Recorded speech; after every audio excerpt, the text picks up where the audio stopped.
تھی اب اور ان اس پہ لوگوں صرف سے میں الحی کیا کا کہوں اطلاق جنہیں ہوتا یا تھا. علی مدد جب وہ کہنا اپنے کمال گوارا تک نہیں ہے، پہنچ گئی جنت علی سے تب وہ چاہتے ہیں. القیوم کہلائی. ایسا کوئی سفر ذات خدا بندی میں متصور نہیں ہے. کیسے انہیں سمجھایا جائے کہ بغیر علی کے تو تم جنت وہ کی ذات خوشبو بھی واجب نہیں ہے، سونگ پاؤ جامع کمالات ہے، وہ الحی 50,000 میل کے فاصلے سے، الحی القیوم 50,000 رہے سال گا۔ کے فاصلے سے جنت کی خوشبو آنے لگی۔ جب جنت کی طرف امت بڑھ رہی ہوگی تو 50,000 سال اور وہ نوری سال اتنے فاصلے سے جنت کی خوشبو آنا شروع ہوگی، اور اسے جنت کی خوشبو نہیں آئے گی جس کے دل میں علی کا بغض پایا گیا۔ اور جو بنیادی کمالات ہستی ہیں، جو بنیادی کمالات حیات ہیں، وہ بھی اس میں ہمیشہ سے ہیں اور ہمیشہ رہیں گے۔ اصل یہ ہمیشہ سے اور ہمیشہ تک یہ جنت کے 8 دروازوں پر علی ولی اللہ کا کلمہ لکھا ہوا ہے۔ کیونکہ ہم آغاز و انجام کے بغیر سوچ ہی نہیں سکتے۔ جنت کی کنڈی بجتی ہے تو علی علی کی آواز اس کا ایک آغاز ہے، ایک انجام ہے۔ خود ہماری ہستی ہمارا ایک آغاز ہے، ایک انجام ہے۔ جب جنت کے دروازے پہ کنڈی، اور وہ جو کنڈی کہاں جا کے رکھی ہے؟ اللہ سماح الذہب، ایک سونے کی انجام تختی ہے۔ پہ جا کے رکھی ہر ہے۔ دن وہ کسی نہ جنت کی کسی لمحے کنڈی شروع ہوتا سونے ہے، کی تختی پہ کسی جا نہ کے کسی رکھی ہے۔ لمحے وہ ختم ہو جاتا ہے۔ حلقات ہر رات کسی نہ یا کسی علی لمحے یا شروع علی۔ ہوتی ہے، کسی نہ کسی لمحے جب ختم وہ ہو بجنے جاتی لگتی ہے نا تو یا علی یا علی کی آواز آتی ہے۔ تغیر ہے، تو جنت کے دروازے پر بھی مولا علی کا کی یعنی تصور ہوا چلتی ہے، جنت کی کنڈی بجتی ہے تو علی علی کی آوازیں آتی ہیں۔ جی علی علی کی آوازیں آتی ہیں۔ میں ایک جملہ یہی کہہ دوں کہ جنہیں دنیا میں علی علی کی آوازیں پسند نہیں ہیں، وہ جنت پہ علی علی کی آوازیں برداشت کیسے کریں گے؟ اچھا، میں اپنے استاد آیت اللہ جوادی عملی کا قصہ سنا اور وہ فرمانے لگے کہ میں نے اپنے استاد علامہ محمد حسین طباطبائی سے پوچھا کہ استاد جنت کے دروازے پہ علی علی کی صداؤں کا فلسفہ کیا ہے؟ جی علی علی کی آوازیں کیوں آئیں گی جنت کے دروازے پہ؟ تو وہ مسکرائے اور فرمانے لگے جس کے گھر جاؤ گے اسی کا نام تو پکارو گے۔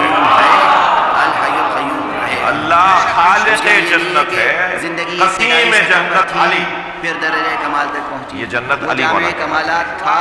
تو اب جناب زہرا نے بخشش کا عنوان مولا کائنات کے ہاتھ میں دے دیا۔ اسے ہم بس سب کو انہی الفاظ کے جنت ذریعے کا سے جس طرح پروانہ سمجھ سکتے۔ اس وقت جنت کا پروانہ علی کے ہاتھ کی کا ذات جب نصیب ہوگا تب جنت کی طرف ہم جا سکیں گے۔ روایات میں ہے کہ فرشتہ جنت کے دروازے پہ کھڑا ہوگا اور ہر آنے والے سے کہے گا کہ تحریر دکھاؤ۔ وہ کہے گا کون سی تحریر علی نے لکھ کر دیا ہے تمہیں؟ علی مولا جسے لکھ کر دیں گے وہ جنت میں جائے گا۔ تو جنت میں جانے کے لیے ضرورت ہے کہ مولا کائنات کی محبت کا اظہار ہو۔ عزیزو، کیا مقام ہے ان دونوں ہستیوں کا، جناب زہرا اور مولا علی۔ نبی مکرم نے معراج کے سفر میں دیکھا کہ ایک انگنت اونٹوں کی قطار ہے جس کا آغاز بھی نظر نہیں آ رہا کہ وہ کہاں تک پہلا اونٹ جا چکا ہے، اور جس کا اختتام بھی نظر نہیں آ رہا کہ آخری اونٹ کہاں ہے۔ انگنت اونٹوں کی قطار ہے، نبی معراج پر مشاہدہ فرماتے ہیں، اور انگنت اونٹوں پر بار لدھا ہوا ہے، سامان بھی لدھا ہوا ہے۔ اونٹوں کی گنتی کا پتہ نہیں ہے کہ اونٹ کتنے ہیں۔ نبی مکرم نے پوچھا اے جبریل یہ اونٹ اور ان پہ لدھا ہوا یہ مال کیسا ہے؟ توجہ ہے۔ تو جناب جبریل امین نے فرمایا یا رسول اللہ یہ اونٹ آپ کی فاطمہ کا جہیز لے کر جا رہے ہیں، یہ جتنا بھی مال لدھا ہوا ہے، جتنا بھی سامان لدھا ہوا ہے، آپ کی فاطمہ کا جہیز ہے جو اللہ نے قرار دیا ہے۔ تو نبی مکرم نے فرمایا کہ ان میں سے ایک اونٹ بٹھاؤ، میں اپنی فاطمہ کا جہیز دیکھنا چاہتا ہوں کہ اللہ نے میری فاطمہ کا کیا جہیز بنایا ہے۔ جی آپ اور ہم زیادہ سے زیادہ طے کرتے ہیں نا کہ اپنی بچی کو کچھ نہ کچھ دے دیں، لیکن اللہ نبی کی بیٹی کو جو جہیز دے رہا ہے، مولا نبی نے ایک اونٹ بٹھوایا، اس کو جب کھلوایا تو اس میں سے 1000 کتابیں تھیں، اور ہر کتاب میں علی کی 1000 فضیلتیں لکھی۔ کہ یا رسول اللہ، اللہ نے آپ کی فاطمہ کا جہیز علی کے فضائل کو بڑھا۔ صلوات پڑھنے محمد و آل۔ کسی ایک ہستی سے ایسا روز ہے۔ یہ مولا کائنات کی عظمتیں اور فضائل کہاں سے بات شروع ہو کہاں بات ختم ہو، اتنا طے ہے کہ جناب زہرا کا مولا علی کے ساتھ جڑنا، ان کا تعلق، زوجیت کا تعلق، یہ مولا کائنات کے فضائل میں سے ایک ہوگی۔ مولا علی لما کانا لفات جب آیت الکرسی آخر تک پہنچے تو کہیے وسع اگر علی کرسیہ نہ ہوتے تو السماوات فاطمہ والارض کا کوئی ولا شوہر، یؤودہ حفظہما وہو یعنی العظیم. جناب مریم کا کوئی ہم پلہ نہیں تھا نا، تو جناب مریم کی شادی نہیں ہوئی. اگر مولا کائنات نہ ہوتے ہے تو جو جناب زہرا کی تحریف شادی کی. نہ ہوتی. مولا کائنات برابر علی اس کا نام ہے. مولا برابر ہیں جناب اسی زہرا. کا نام سمجھ کے لیجئے. دنیا کا کوئی جوڑا برابری کی بنیاد پہ نہیں بنتا بھائی. ہم بول دیتے ہیں دل رکھنے کو کہ ایک جیسے ہیں، توجہ ہے، مگر کوئی کسی کے برابر نہیں ہوتا. حتیٰ کسی نبی کی زوجہ ان کے برابر نہیں تھی. ہمارے نبی کی تمام زوجائیں خاص طور پہ جناب علی اس کا نام ہے، اسی کا نام سمجھ کے لیجئے. مگر نبی کے برابر نہیں ہے. جب یا تو علی پھر کوئی کہیے صرف تو کون سا ذہن جوڑا میں ہے جو وہ برابری ہو. کی بنیاد پہ بنا ہے؟ کائنات میں بس ایک ہی جوڑا ہے جو برابری کی بنیاد پہ بنا ہے. کبھی اور وہ شرک ہے کا علی شائبہ پیدا نہیں ہوگا. ہر اعتبار سے دونوں برابر ہیں. علم میں دونوں اور ایک جیسے اگر ہیں، کسی اور تقویٰ ہستی میں کو دونوں اس ایک نے جیسے خود ہیں، اپنا نام شجاعت میں دیا دونوں ہے ایک جیسے ہیں، تو اس سخاوت ہستی میں کی دونوں ایک اعتراض جیسے کا ہیں. بھی کلمہ جی ہر پڑھیے. اعتبار سے دونوں کی طہارت میں دونوں ایک جیسے ہیں. عزیزو سمجھ میں جو نہ آئے اسے فاطمہ کہا جاتا ہے، جسے سمجھ نہ پائے اسے فاطمہ کہا جاتا ہے. نہیں ہو سکتا کہ کسی بیوی کے بچے کی آمد ہو، کسی بیوی کی گود میں، کسی خاتون کی گود میں کسی بچے کی آمد ہو اور وہ بیوی فوراً نماز پڑھے. جو بچے کی آمد کے فوراً بعد نماز پڑھے اسے بطول عذرا فاطمہ گزارش کرنی ہے. اور امام حسن دنیا میں تشریف لائے، کچھ ہی دیر کے بعد نماز ظہر جناب زہرا نے پڑھی. یہ طہارت اور بطل ہونے اور بطول ہونے کی دلیل، جس یہاں ایک لمحے، ایک دھاگے اور ایک سوئی کی نوک کے برابر بھی نجاست کا گزرنا ہو، اسی کو بطول کہا ہے. کیسے سمجھیں گے؟ جو سمجھ میں آ جائے وہ فاطمہ نہیں ہے. کیونکہ نبی سے پوچھا گیا آپ کی فاطمہ کا نام فاطمہ کیوں رکھا ہے؟ تو فرمایا فاطمہ کی معرفت سے لوگوں کو دور کر دیا گیا ہے، کوئی فاطمہ کو پہچان نہیں سکتا. جب فاطمہ بی بی کو کوئی فضائل میں نہیں پہچان سکتا تو مسائل میں بھی نہیں پہچان سکتا. آپ کو اندازہ نہیں کہ میں کتنا مظلوم. مجہولۃ قدرها علامہ صاحب کے لیے سے تو اسلام دی باواز ہے. ومجہولۃ قبرها. یہ بیوی وہ بیوی ہے جن کی قبر بھی مجھولہ ہے، کبھی اپنی جن کی عمر مبارک کا قدر بھی حوالہ دیتے مجھولہ ہیں. ہے، جن کے فضائل بھی ہمیں نہیں معلوم کہ کیا کیا ہیں، دیکھیے میں اور جن 74 کی برس کا قبر ہو کا بھی گیا ہمیں ہوں. نہیں پتا. دیکھیے میں ہارٹ کا مریض ہوں. مدینے میں چلے جاؤ دیکھیے خدا جانے اگلا یا سال جنت البقیع میں میں سلام کر درد لو، کر سکوں یا نہ کر سکوں. یا حالانکہ محراب انشاءاللہ اور میں نے عرض منبر کے کیا آپ درمیان اللہ کی سلام دعائیں کر کام لو، آئیں گی. یا کھڑے ہو کے نبی کے حجرے کے بیوی کے حجرے کے سامنے جہاں نبی دفن ہے، اور آپ جہاں سب نبی کا سلام مزار کریں ہے، گے. جہاں زری ہے جالی ہے نبی کی، اب وہ وہاں پر رات ایک میں سلام کر لو. جب مجلس پڑھ کے بیوی واپس کی آیا قبر کا پھر صبح پتہ نماز نہیں صبح ہے، کے بعد مخفی رکھا اور ہے، یہاں ممبر کا چھپایا کام ہے ہے. قبر زہرا دیکھیے کو. وقت کی کوئی پابندی نہیں ہے. میں جنت البقیع میں دیکھیے وقت کی کوئی قبر پابندی نہیں ہے. وہ حضرت یاد ام کریں وقت کی المؤمنین پابندی نہیں ہے مگر مادر میں جانتا ہوں عباس وقت کی علیہ پابندی السلام ہے. کی قبر پہ آخر کھڑا ہم مجبور ہیں، محتاج ہیں، ہم زیارت کر رہا تھا محدود ہیں، ہم زمانی کہ وجود جنت میں البقیع ہیں کے مرکزی اور ہم مرکزی زمانے کے دروازے سے تقاضوں کو لبنانی نظر حاجیوں انداز کا قافلہ نہیں کر داخل ہوا. سکتے. یہ ہماری نوحہ نہیں پڑھتے ہوئے آ رہے ہے. تھے، ہمیں وقت کے تقاضوں کا اے مادر احترام کرنا عباس چاہیے. ہمیں تمہاری قبر کو ہستیاں مل اور گئی، ہیں جن کے لیے وقت سمٹ آتا ہے. مگر ہمیں حسین کی ماں کی قبر کو. یہ جو حکمت ہے، وہ ہستیاں یہ جو ہیں جن کے لیے وقت یہ جو سمٹ آتا ہے. حکمت ہے کہ کیوں بی بی اور کی کیوں قبر کو سمٹ آتا مخفی ہے؟ رکھا ہے. وہ ہستیاں ہیں جن کے لیے وقت سمٹ آتا ہے. وہ تاکہ ہستیاں ہیں جن کے لیے سیدہ کا وقت کے چاہنے ایک والا لمحے میں اتنی برکت اور وسعت پیدا ہو جاتی ہے معرفت کے کہ ازل تا میدان ابد میں اس میں بیٹھا سمویا جا اس بیوی سکتا کو ہے. ڈھونڈتا رہے. کبھی وقت سمٹ آتا ہے، کبھی وقت ڈھونڈے پھیل جا رہا جاتا ہے. ہے، کبھی سورج بیوی پلٹ کی آتا ہے، قبر کبھی ہمارے سورج سینے ٹھہر میں. جاتا ہے، کبھی چاند دو بیوی ٹکڑے کی ہو قبر جاتا ہے، کبھی ہمارے دل و درخت دماغ چلنے میں. لگتا ہے، کبھی بیوی کی حیوان قبر بولنے امام لگتا ہے، زمانہ کبھی کی پتھر بتائی گئی. کلمہ پڑھنے لگتا ہے. جب اپنی جدہ جناب زہرا کی قبر پہ کھڑے کے سلام کریں گے نا، تب امت کو پتہ چلے گا کہ جناب زہرا کہاں دفن ہے. ایام فاطمیہ آج کی مجلس کا عنوان بھی جناب زہرا کے مصائب کا بیان ہے. وہ ہے ذات الحی جگہ بھی القیوم اللہ نے ہمیں ایسی دے جہاں دی ہے. تدریج ارتقاء میرے نہیں بھائی ہے. جناب موسیٰ رضا، ان کے وہ رفقا، ہے پوری ٹیم دعاؤں کے ایک لیے حال پر ہے. مستحق ہے. کہ جیسا تھا ہمیں اس ویسا ہی نئے ہے ویسا ہی تعمیر رہے شدہ تمام کمالات اس کی ذات پاک میں جمع تھے یہ موقع تمام نصیب ہو کمالات رہا ہے۔ اس کی ذات میں جمع ہیں ہم جب یہاں تمام سے واپس کمالات ہوں گے اس نا کی تو ذات میں روتے جمع ہوئے رہیں مولا گے علی کی زری پہ اس کی جائیں گے۔ ذات پاک میں تغیر نہیں مجھے ہے نہیں معلوم کہ میں حلول کتنا نہیں اچھا ہے بیان کر پاؤں زوال گا، نہیں ہے لیکن میرے بعد ارتقا وہاں نہیں بھی ہے پڑھے گا، پڑھا جائے گا، اس کی ذات آنکھوں میں میں آنسو ہوں، جمود نہیں ہے ثبات سینے ہے پہ ہاتھ ہو، اس کیفیت میں زری سے جا کے لپٹیے گا ان اور حقائق کو کہیے گا سمجھا مولا کیسے ہم جائے آپ کو آپ کی زوجہ کا پرسہ دے دیں۔ کوئی راہ تو ہونی مولا چاہیے اس نے مدینے ہمیں میں تو نہ مکلف بھی آپ کیا کو رونے دیا گیا، کہ ہماری معرفت نہ حاصل مدینے میں آپ کے بچوں کو ہے رونے وہ دیا ایسا کہ گیا، معرفت حاصل ہو نہیں نہ سکتی مدینہ منورہ میں خود زہرا کو رونے دیا گیا۔ سب سے بڑی عجیب آزمائش تو بات نہیں ہے انسان کہ آپ کی یہ یہ ہے کہیں کہ فاطمہ سے کہیں یا رات کو رہ گیا توجہ ہے یا دن میں رویا ایک طرف کریں، وہ بھی آزمائش ہے جس کا اور حوالہ مولا برابر دیتے کائنات ہیں آ کے لوگ کہیں اے فاطمہ، لوگ کہتے ہیں یا درمیانے رات میں رویا کرو دریا تخت یا بندر دن میں کر رویا دے کرو۔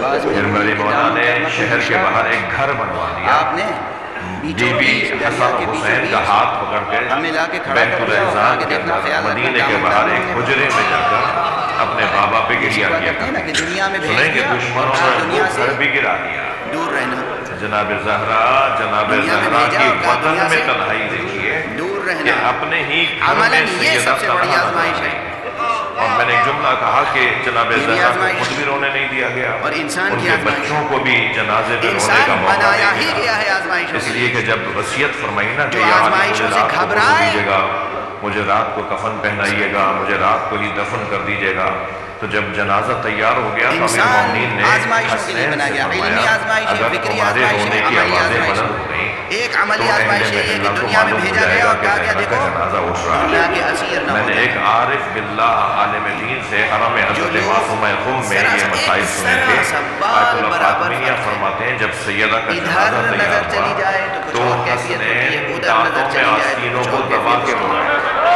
اگر یہ سوچیں کہ دنیا میں بھیجا گیا اور کہا گیا کہ دیکھو دنیا سے کنارہ کش رہنا آپ کو کسی غم میں نہ پڑا ایسا ہے تو محسوس ہوتا ہے کہ وہ واقعی بڑی آزمائش ہے۔ بالوں میں قرار دے۔ اور اگر یہ سمجھ لیا جائے کہ دنیا میں بھیجا گیا اور یہ کہا گیا کہ حق ہے دیکھو بلند آواز سے گریا اس کرنا۔ بات کا خیال رکھنا تکلف کر کہ کے تم نہیں دنیا رویا کو کرے، تسخیر اللہ کو کرنا دنیا تمہیں تسخیر نہ کرے گریے پہ اجر حسنین اپنی ماں کے جنازے پر بھی رو نہیں پائے۔ آزمائش یہ کیا بھی ہے اور قسمت اصل ہے میں یہی سیدہ کے آزمائش ہے بچوں کی، کیا قسمت یہی ہے آزمائش سیدہ ہے کے بچوں کی کہ نہ کوفے میں دنیا رونے دیا تمہیں گیا، تسخیر نہ کر لے نہ شام میں رونے دیا تم گیا۔ دنیا کے اسیر نہ سلام ہو اس 4 تم سالہ دنیا بچی کی پر ٹھوکروں میں نہ رہو جب وہ بابا کا کٹا دنیا ہوا سر تمہاری دیکھ کر ٹھوکروں روتی میں تھی رہے تو تازیانہ مارا جاتا۔ اپنا وہ اعزاز اجر و کمال اللہ، اجر و کمال حیثیت اللہ، آبادوں کو برقرار آزاد رکھو۔ کریں گے۔ میں ایک روایت میں سناتا محرم کی مجلسوں سے یہ شعور آپ اور نے یہ بہت ہمت یہ سنا حوصلہ ہوگا کہ لے کر جناب جائیے سکینہ اونٹ سے گری، جملہ یاد رکھیے گا میں نے کہ یہ پڑھا ذکر ہے بی بی کو مرحوم گرایا آباد گیا، میں سن ہجری کے ابتدا میں یہ ذکر بی بی کو گرایا معصومین گیا۔ کا یہ جب اس لیے نہیں بھائی ہے کا کہ سر گزشتہ دیکھتی تھی برس تو کے روتی گناہوں تھی، کا بابا کا کفارہ سر بن دیکھتی جائے دل گریا کرتی۔ یہ اس تو لیے ہے کہ ایک ظالم نے آئندہ دوسرے پورے ظالم سے کہا سال کہ کیا طاعت کریں خدا اس بچی کا حوصلہ رونا مل بند ہو جائے۔ تو ابن رجب نامی ظالم نے کہا تم اس کا اونٹ آخر میں لے آؤ، میں اس بچی کو اونٹ سے گرا دوں گا، تم قافلہ آگے بڑھا دینا۔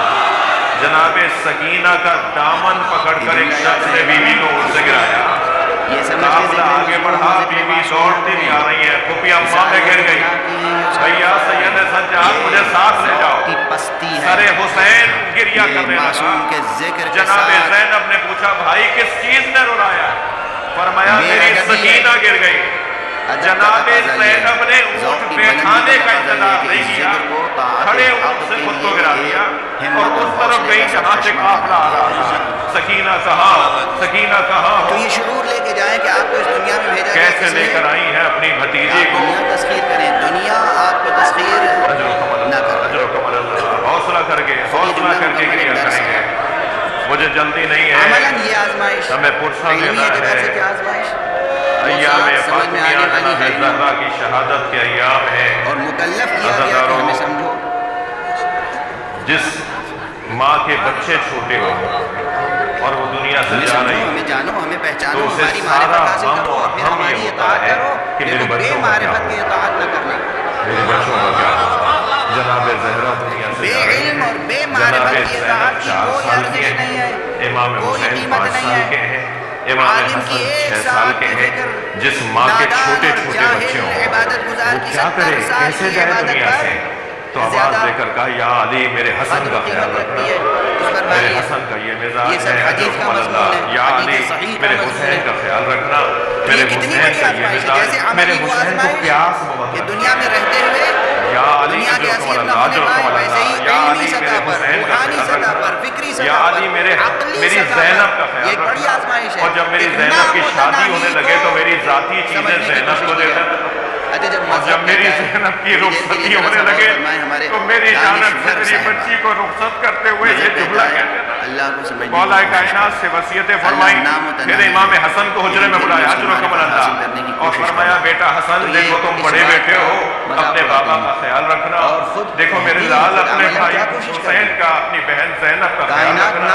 پھر کچھ دیر کے بعد امام حسین کو حجرے میں بلایا، پھر کچھ وصیتیں فرمائی، میں مختصر کر رہا ہوں، جناب زینب کو آخر میں بلایا، 4 سال کا سن ہے جناب زینب کا، 4 سالہ بیٹی بچی کو اپنے جیسے حجرے اس میں بلا مادی کر فرمایا کائنات کو زینب سمجھنے کے لیے تمہیں کوششیں سنگین ذمہ جاری داری ہیں، ایسے ہی اے میری بیٹی زینب یہ سامنے صندوقچہ رکھا ہے تو اٹھا کے اس لاؤ، کو سمجھنے کی کوشش جناب ہو رہی زینب ہے، صندوقچہ اٹھا کے لائی، فرمایا اسے کھولو، جب بی بی زینب نے کھولا تو اس میں کفن رکھا، اس کی معرفت بھی حاصل کرنے کی فرمایا کوشش زینب جاری یہ رہی، جبریل امین جنت سے پنجتن کے 5 کفن لائے تھے، ایک کفن تمہارے بابا نے میرے بابا کو دے دیا، یہ اور کفن ہے، مجھے ایک ایک کفن دکھاتی رہو تو میں بتاؤں کون سا کس کا ہے۔ جناب زینب نے ایک کفن دکھایا، فرمایا انہی دنوں میں تمہارے بابا گھر میں آ کے تم سے کہیں گے کہ زینب اپنی ماں کا کفن دے دو، تو یہ میرا کفن ہے، اپنے بابا کو دے دینا۔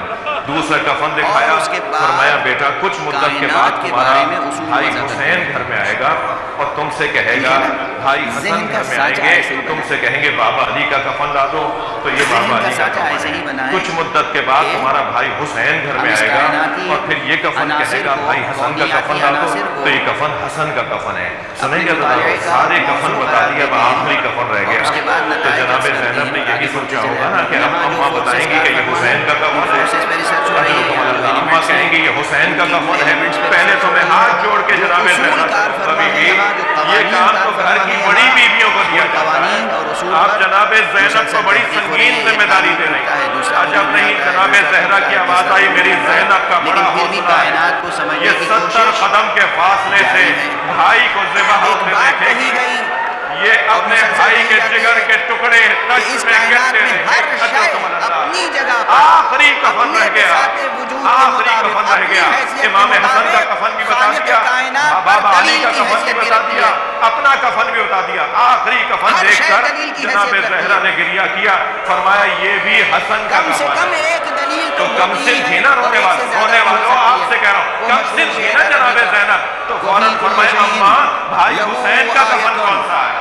تو جناب زہرا کی آواز آئی حسین کا کفن جنت سے نہیں آیا، میرا بچہ بغیر کفن کے کر رہا، ہر شے میں کم سے کم ایک کیا اجرکم اللہ، اجرکم اللہ،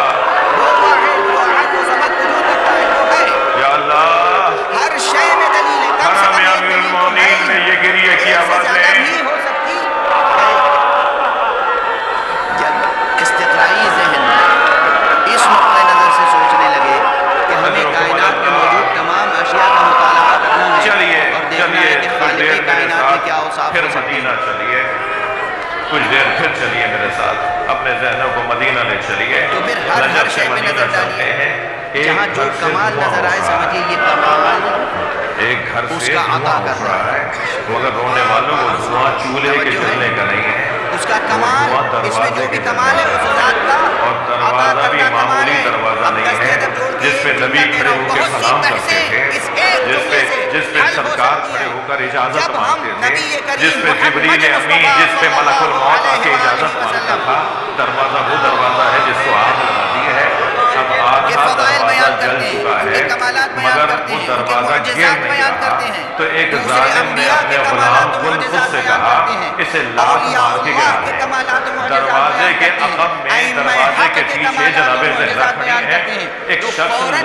ماری ہے، جلتا ہوا دروازہ جناب زہرا پہ آ کے گرا ہے، آیت یہ اللہ نبی کو فضل الوہیت اللہ کے درجے قربانی پہ لے کہتے ہیں جاتے اس دروازے میں لوہے کی ایک امام کیل کو الوہیت کے درجے جس پہ نے لے جاتے ہیں۔ سیدہ کی پسلی توڑ الوہیت کے ڈالی، درجے پر لے اور جانے جب کا دروازہ الزام جلتا لگانے ہوا والے جناب یہ بتائیں کہ آپ نے اجرکم الوہیت اللہ، کے درجے کو سمجھ لیا ہے؟ ایک جملہ اور جو عرفا نے بیان کیا ہے، جلتے ہوئے دروازے کے نیچے کمالات جناب الوہیت کا زہرا، احاطہ کر لیا ہے۔ کیسے بیان ہم کروں، کہہ رہے ہیں کیسے نبی سنیں گے ہے، آپ؟ ہم کہہ رہے ہیں جلتے یہ ہوئے مخلوق دروازے ہے، کے ہم نیچے کہہ رہے جناب ہیں اس کے زہرا، بنائے ہوئے ایک امام ظالم ہے، کہتا ہے کہ ان ہم میں جب گھر یہ میں کمال داخل ہے ہو تو رہے اس میں تھے، کیا کمال ہے؟ میں دروازے پہ پیر رکھ رہا تھا، مجھے اندازہ ہوا اس کے نیچے زہرا ہے، تو سیدہ کی عظمت مانے ہوئی کہ میں پیر ہٹاؤں، میں نے پیر ہٹایا یہ سوچ کے کہ اس بی بی کا مقام بہت بلند ہے، مگر علی کا بغض غالب آ گیا اور میں نے دروازے پر پیر رکھا تو آواز آئی فضا میرا محسن شہید ہو،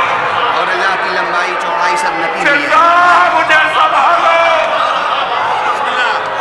اللہ کا عرش نپا ہوا ہے، اللہ کی کرسی نپی ہوئی ہے، کتنی لمبی ہے، کتنی چوڑی ہے، کتنی اونچی ہے، کتنی مضبوط ہے، کس لکڑی سے بنی ہے، کس فولاد کی حق ہے، کیلیں ہیں حق اس ہے، میں، فرصت دیجئے، سب آپ کے مجھے علم جلدی میں نہیں ہے، میں ایک آپ روایت اللہ اور کو سنانا بالکل چاہوں گا۔ جانتے ہیں، اس لیے اس جہاں ہم نے کسی کی کیفیت فضیلت میں بیان جناب کی زہرا، آپ نے انہوں نے اللہ بنا دیا۔ مولا علی کے آپ کو ہاتھوں میں اللہ کے رسی باندھ کے لے کمالات کا جایا اندازہ بھی جاتا ہے، سیدہ بھول گئی کہ میرا بچہ مارا گیا، محمد کو پیدا کیا۔ سیدہ بھول گئی کہ میرا پہلو شکستہ ہے، آگے بڑھی ہیں، مولا علی کے کمر میں پٹکا باندھا، یہ اب تک بھی کچھ حد سے پہلے تک بھی کمر میں پٹکا باندھنے کی سنت کے اوپر عمل ہوتا تھا، مولا علی کے کمر میں پٹکا باندھا ہوا تھا، جناب زہرا نے علی مولا کو لے جا رہے ہیں، وصیت ہے مولا نبی کی، ممکن ہے میرے بچوں کے ذہن میں سوال آئے اتنا بڑا منظر بن رہا ہے، مولا کچھ کیوں نہیں کر رہا ہے، مولا نے کچھ کیوں نہیں کیا، کچھ بھی نہیں کیا، مولا نے تلوار بھی نہیں اٹھائی، نبی نے رحلت سے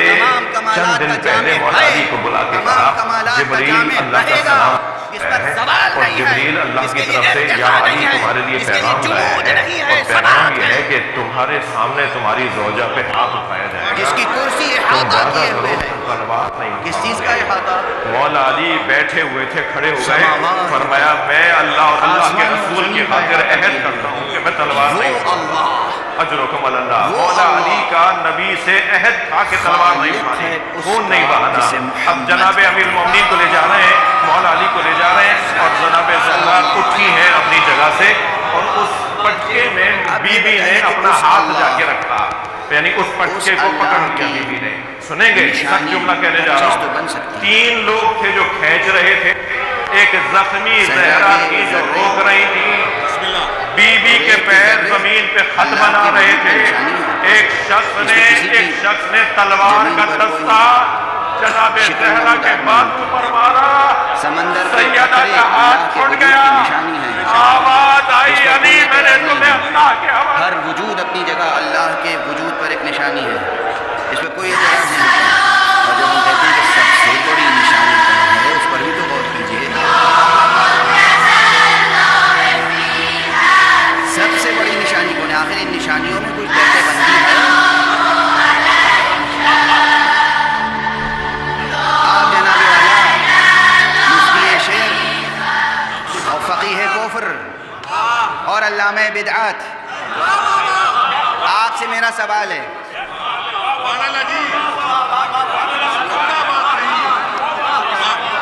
آپ سے میرا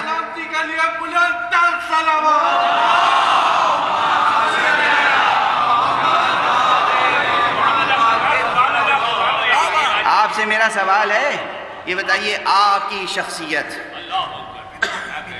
شخصیت اور یہ جو ہماری جوتی کے تلے میں خاک کے ریزے لگے ہوئے ہیں برابر ہیں؟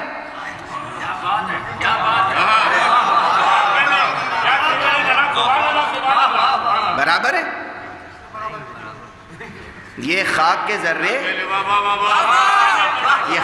ذرے جو ہماری جوتی میں لگے ہوئے ہیں اور آپ مسند افتاء پر ہیں، علامہ ہیں، وغیرہ وغیرہ وغیرہ وغیرہ کیا کیا کچھ ہیں، یہ تو آپ ہی جانتے ہوں گے، آپ برابر ہیں؟ بالکل معلوم ہوگا کہ ذرا میں کیا عرض کروں کہ کیا سلوک ہوگا میرے ساتھ، وہ اپنے حاشیوں سے کہیں گے جائیے انہیں سمجھائیے کہ میری حیثیت کیا ہے، کیا انہوں نے توہین کی میری، میں کیا ذرات کے برابر ہوں، میں خاک کے برابر ہوں، میں عالم ہوں، میں فقیہ ہوں، میں مفتی ہوں، میں علامہ ہوں.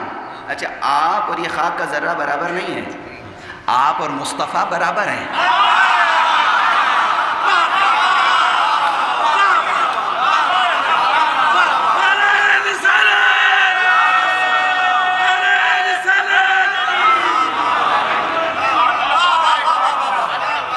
اور اگر واقعاً آپ کا یہ عقیدہ ہے کہ آپ اور ذات گرامی مصطفیٰ برابر ہیں تو خدا کی قسم آپ میری جوتی کی خاک کے برابر بھی نہیں ہیں.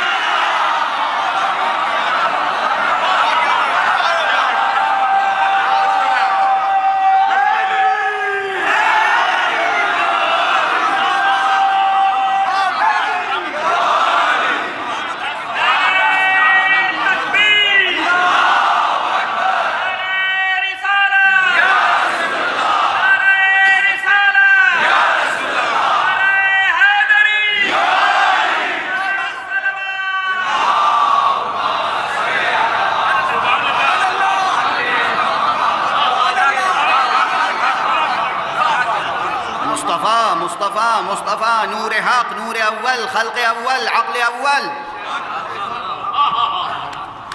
مصطفیٰ تعیین اول،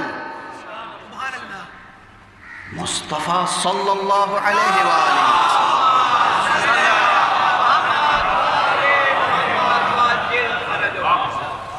وسلم. وہ آپ کے جیسے تھے، ایک ذرہ آپ کے برابر نہیں ہے. آپ کیا پرواز ہے ماشاءاللہ. یہ پرواز صراط کے اس پار جا نہیں پائے گی.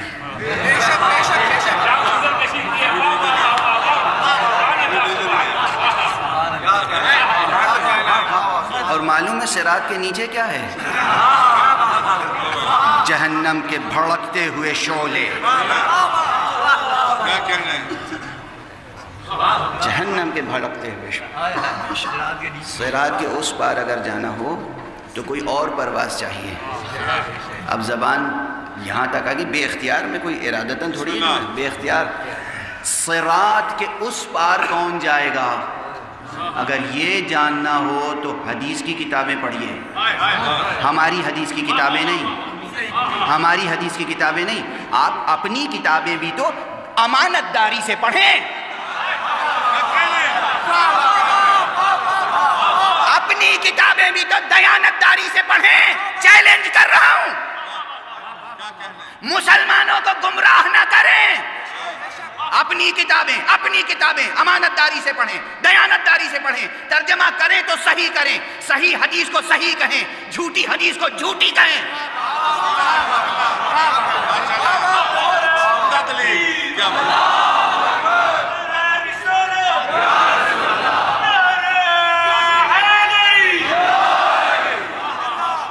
ہمیں یہ زحمت نہ دیں، ہمیں یہ تکلیف نہ دیں کہ ہم بتائیں جھوٹی حدیث کون سی ہے. بہتر یہ ہے، شرافت کا تقاضا یہ خود قبول کر لیں یہ جھوٹی حدیث ہے، یہ سچی حدیث ہے. جو محققین نے کیا ہے، محققین عالم اسلام نے، علماء اسلام میں سے محققین ہیں جنہوں نے تحقیق کر کے اعتراف کیا یہ حدیث صحیح ہے، یہ حدیث معتبر ہے، یہ حدیث جعلی اور جھوٹی ہے. جو صحیح حدیثیں، معتبر حدیثیں ہیں، ان میں سے ایک حدیث یہ ہے کہ ایک جلیل القدر شخصیت نے کہا، دنیاوی اعتبار سے جلیل القدر جسے سب مانتے ہیں دنیاوی اعتبار سے، کہ کوئی صراط پر سے گزر نہیں سکتا جب تک کہ علی اسے گزرنے کا جواز نہ دیں.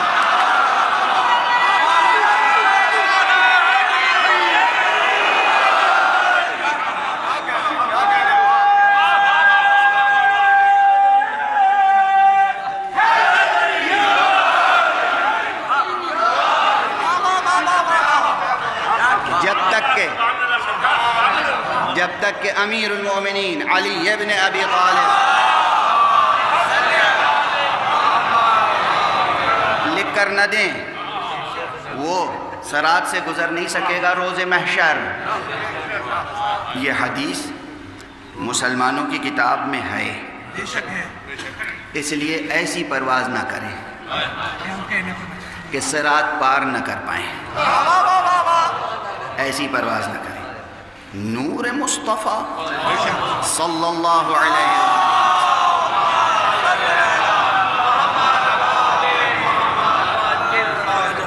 وسلم، اسے ایک معمولی بشر سمجھنا اور اپنے جیسا سمجھنا، ہمارا لہجہ تلخ ہو جاتا ہے، آواز تیز ہو جاتی ہے، آواز پھٹ جاتی ہے، سننے والوں کو اچھا نہیں لگتا ہوگا، لیکن یہ آواز پھٹ جاتی ہے اس لیے کہ پھٹے ہوئے دل سے نکلتی ہے۔ یہ جو دل و جگر چاک چاک ہے نا، بڑا ضبط کرنا پڑتا ہے، بہت ضبط کرنا پڑتا ہے۔ جو گستاخیاں مسلمان رسول کی شان میں کر رہے ہیں، غیر مسلم کی بات نہیں کر رہا ہوں، غیر مسلمین کی بات نہیں کر رہا ہوں، اسلام کا کلمہ پڑھنے والے اور مسلمانوں کے درمیان زندگی بسر کرنے والے جو رسول کی شان میں گستاخیاں کرتے ہیں اور رسول کی اہانت کے مرتکب ہوتے ہیں، اہل بیت رسول کے شان میں اہانت کرتے ہیں، اصحاب رسول کی شان میں اہانت کرتے ہیں۔ 1400 برس گزر گئے اور حجر ابن عدی جیسے صحابی کی نبش قبر کرتے ہیں، مگر یہ صحابی کی توہین نہیں ہے، یہ صحابی کی توہین نہیں ہے، جلیل القدر صحابی۔ کہیں کوئی معیار پر، کسی معیار پر تو قائم رہیے۔ بہرحال گفتگو سمیٹ رہا ہوں، وقت تیزی سے گزر رہا ہے، مگر بنیادی سوال جو میں نے اس وقت آپ کے سامنے قائم کیا وہ یہ کہ وہ ذات حق الحی القیوم، وہ ہمیشہ سے تمام کمالات پر فائز تھی، تمام کمالات پر فائز ہے، تمام کمالات پر فائز رہے گی، وہی قیوم ہے، اس کے علاوہ کوئی قیوم نہیں ہے، ذات خالق میں تدریج و ارتقاء نہیں ہے، ثبات ہے، وہ ذات سرمدی ہے، وہ ذات صمد ہے، ارتقاء مخلوقات کے لیے ہے۔ بس اب ظاہر سی بات ہے کہ بہت سی چیزیں آپ کی ذہانتوں پہ چھوڑ کر آگے بڑھنا پڑتا ہے، چونکہ ہر شے میں کوئی نہ کوئی آیت ہے اس کی، اس لیے جو اس کے بنیادی کمالات ہیں اس کی بھی اس نے نشانیاں رکھی ہیں مخلوقات میں۔ مثلا وہ علم رکھتا ہے، اس کے علم کی شان کیا ہے؟ اس کے علم کی شان کیا ہے کہ جو واقعات ہونے والے ہیں ان سب کا وہ علم رکھتا ہے۔ کوئی مسلمان منکر ہے اس کا؟ کوئی مسلمان اس کا منکر نہیں ہو سکتا، لیکن ہیں کچھ جو انکار بھی کرتے ہیں اور خود کو مسلمان بھی کہتے ہیں۔ اللہ سبحانہ و تعالیٰ نے اپنی صفت علم پر، اس وصف علم پر، صفت علم پر قرآن مجید میں بے شمار آیات ہیں، بے شمار آیات، ہر اعتبار سے علم الہی کو ثابت کیا گیا ہے، جزئیات کا علم، محسوسات کا علم، معقولات کا علم، ماضی کا علم، مستقبل کا علم، ہر طرح کا علم ذات حق سبحانہ و تعالیٰ کو ہے۔ خود اس آیت الکرسی میں بیان ہے، اسی آیت الکرسی میں اس کا علم کا بیان ہے یا نہیں؟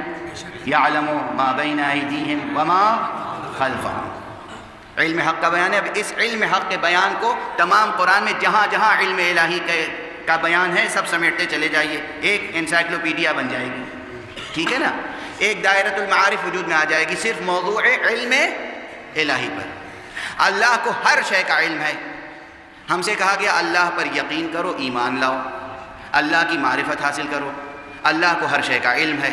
ہماری سمجھ میں کیسے آئے کہ اسے ہر شے کا علم ہے؟ اور جب تک سمجھ میں نہ آئے گا، کچھ تو سمجھ میں آئے، کچھ بھی سمجھ میں آئے تو ہم پوری حقیقت پہ ایمان لے آئیں گے، کچھ بھی سمجھ میں نہیں آئے گا تو پھر ایمان قائم نہیں ہو پائے گا۔ انسان کی مجبوری ہے، کچھ بھی سمجھ میں آئے، کوئی ایک نشانی مل جائے تو پھر اس کی صفت سمجھ میں آ جائے گی۔ وہ بار بار کہتا ہے ہمیں اول و آخر ہر شے کا علم ہے۔ اب کوئی نہ کوئی اس کائنات میں ایسا ہونا چاہیے یہ توحید کی ضرورت ہے، تعلیم توحید کا تقاضا ہے، یہ دعوت توحید کے لیے ضروری ہے کہ کوئی ایسی بھی نشانی خدا کی ہو جو گزشتہ اور آئندہ کا علم کا اظہار کر کے کہے جب مجھے علم ہے تو میرا خدا کیسا ہوگا۔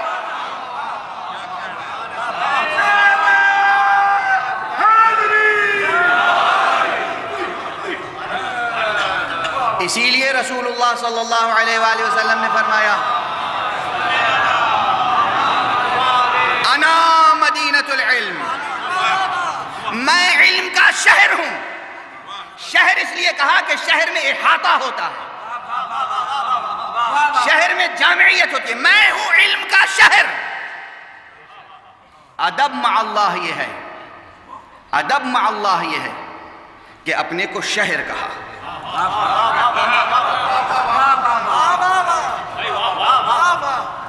شہر ہی تو کہا، اتنی سی فضیلت برداشت نہیں ہے کہ میں علم کا شہر ہوں۔ اور شہر کے مقابلے میں بظاہر شہر کے مقابلے میں دروازہ تو چھوٹا ہی ہوتا ہے نا، یہ آپ کے لیے کہہ رہا ہوں، حقیقت کچھ اور ہے۔ دیکھیے نا، حضور نے فرمایا کہ میں نے علی کی فضیلتیں علی کے دشمنوں کے بنا پر کھل کے بیان نہیں کی۔ کھل کے بیان نہ کرنے کا انداز یہ ہے کہ باب علم کہا۔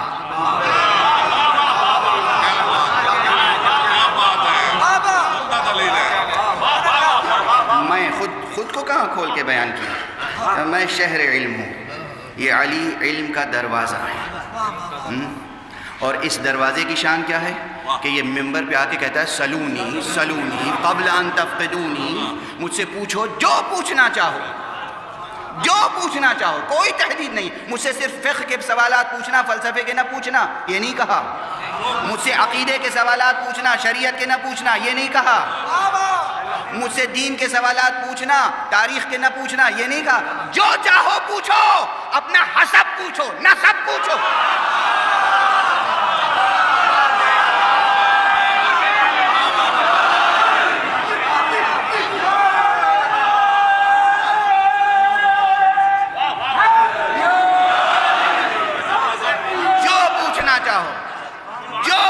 چاہو، زمین سے آسمان تک کے حقائق سب بتا سکتا ہوں، بلکہ آسمان کے راستوں سے میں زیادہ واقف ہوں۔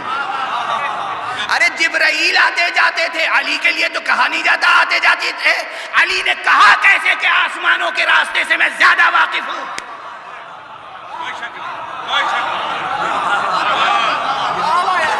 فرشتے آتے جاتے ہیں، جبرائیل علیہ السلام آتے جاتے ہیں، فرشتے برابر آتے جاتے ہیں، لیکن یہ ثابت ارشادات میں سے ہے۔ اور اگر اس ارشاد میں کوئی تعریض کا پہلو ہوتا تو علی کے مقابلے میں کھڑے ہو کے لوگ کہتے کہ آپ کیا کہہ رہے ہیں، کیا کہہ رہے ہیں۔ دوست دشمن سب نے نقل کیا کہ علی کے علاوہ کسی کو یہ فضیلت نہیں تھی کہ انہوں نے سلونی کہا۔ دشمن بھی کہتے ہیں، دوست بھی کہتے ہیں علی نے یہ کہا۔ یہ بھی کوئی نہیں کہتا کہ صاحب آپ یوں ہی کہتے ہیں کہ سلونی سلونی کہا، کبھی نہیں کہا، یہ کوئی نہیں کہتا نا، یہ کوئی نہیں آج تک پیدا ہوا کہنے والا کہ جناب یہ فضیلت ثابت نہیں ہے۔ علی ابن ابی طالب اتنے بڑے عالم نہیں تھے، انہوں نے کبھی نہیں کہا سلونی سلونی۔ آپ کہتے ہیں کہ انہوں نے یہ کہا، انہوں نے نہیں کہا، یہ نہیں ہے۔ دوست دشمن سب لکھتے ہیں تاریخوں میں، تذکروں میں، حدیث کی کتابوں میں، اور اس وضاحت کے ساتھ لکھتے ہیں کہ علی ابن ابی طالب کے علاوہ اصحاب پیغمبر میں کوئی دوسرا نہیں تھا جس نے سلونی کا دعویٰ کیا ہو۔ اور ساتھ میں یہ بھی لکھنے والوں نے لکھا، اور اگر کسی نے دعویٰ کیا تو رسوا ہوا۔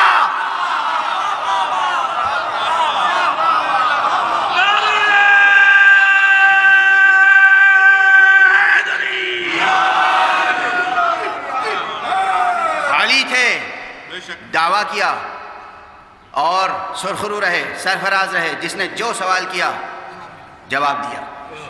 یہاں ٹھہر کے ایک جملہ کہوں، دیکھیے مولا کائنات کی فضیلت ہم لوگ بہت بیان کرتے ہیں، برابر بیان کرتے ہیں، اس لیے بیان کرتے ہیں کہ لوگ انکار کرتے ہیں۔ اگر جھوٹا اپنا جھوٹ بولنے سے نہیں شرماتا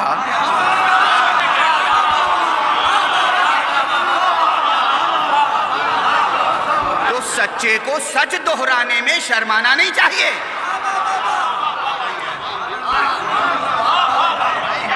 جھوٹا جھوٹ بولنے سے تھکتا نہیں تو سچا سچ بولنے سے تھک کیوں جائے؟ سچ تو حق ہے، سچ تو طاقت ہے، جھوٹ باطل ہے۔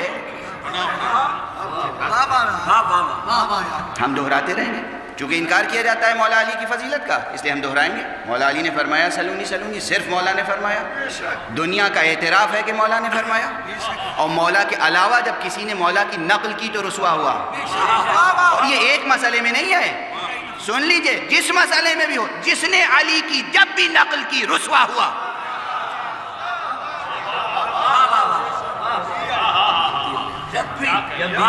لیکن اب ٹھہر کر جو میں عرض کرنا چاہ رہا ہوں، لوگ سمجھتے ہیں کہ صرف حضرت علی نے سلونی کہا تھا اور کسی نے نہیں کہا۔ نہیں، حضرت علی سے پہلے، دروازے سے پہلے شہر نے کہا۔ ہاں ہاں ہے، روایتیں ہیں، رسول اللہ صلی اللہ علیہ وآلہ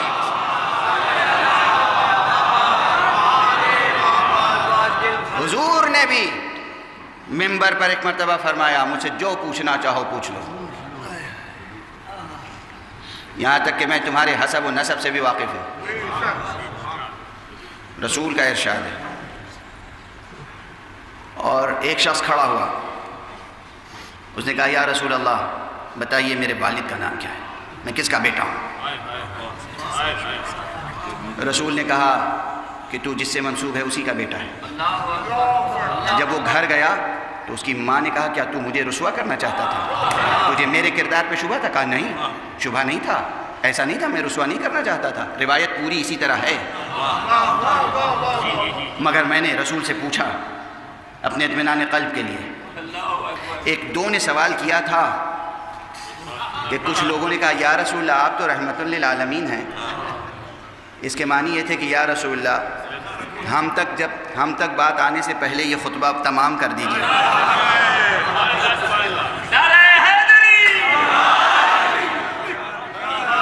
قبل اس کے کہ ہمارا نسب نامہ کھلے، آپ تو رحمت عالم ہے یا رسول۔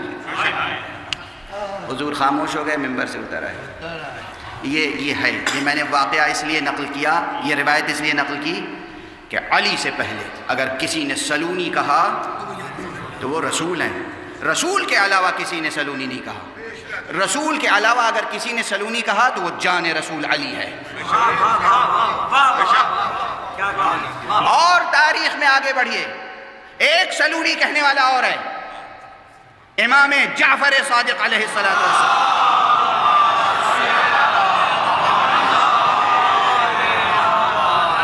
موجود ہے، امام نے سلونی سلونی ارشاد فرمایا ہے۔ اور اب میں عرض کروں کہ چاہے کسی نے کہا ہو یا نہ کہا ہو، یہ جو سلسلہ محمد سے محمد تک ہے، ان میں سے ہر ایک صاحب منبر سلونی ہے۔ حسن بھی صاحب منبر سلونی ہیں، حسین بھی صاحب منبر سلونی ہیں، علی ابن الحسین زین العابدین بھی صاحب منبر سلونی ہیں، محمد باقر بھی صاحب منبر سلونی ہیں، جعفر صادق بھی صاحب منبر سلونی ہیں، امام موسیٰ الکاظم بھی صاحب منبر سلونی ہیں، امام علی رضا بھی صاحب منبر سلونی ہیں، امام محمد تقی بھی صاحب منبر سلونی ہیں، امام علی نقی بھی صاحب منبر سلونی ہیں، امام حسن عسکری بھی صاحب منبر سلونی ہیں، اور ہم منتظر ہیں آخری صاحب منبر سلونی کے۔ صلوات پڑھتے محمد و آل محمد۔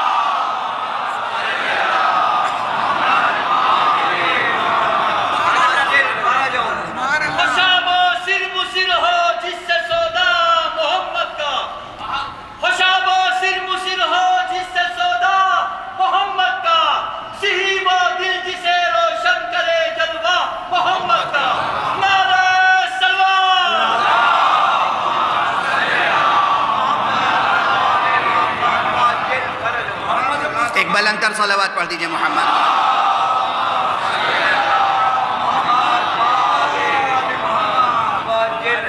میں سے ہر ایک صاحب منبر سلونی ہے، اور یہ الوہیت تک پہنچانا نہیں ہے۔ اس صفت سے یہ اللہ نہیں ہو جائیں گے، اس صفت سے یہ اللہ نہیں ہو جائیں گے۔ یہ اس اللہ کی نشانی ہے جسے ہر جزئیات کا علم ہے، جو ہو چکے ہیں کام ان کا بھی علم، جو ہونے والے ہیں ان کا بھی علم۔ اس کی نشانی ان کے پاس ہے کہ یہ کہتے ہیں کہ ہمیں قیامت تک کے واقعات کا علم ہے، یہ کہتے ہیں کہ ہمیں قیامت تک کے واقعات کا علم ہے۔ اور تاریخی اعتبار سے تحقیق کیجئے، جب جب انہوں نے کچھ کہا کہ دیکھو یہ ہونے والا ہے، یہ ہوگا، وہ ہوا یا نہیں ہوا؟ ہوا۔ پیغمبر صلی اللہ علیہ وآلہ وسلم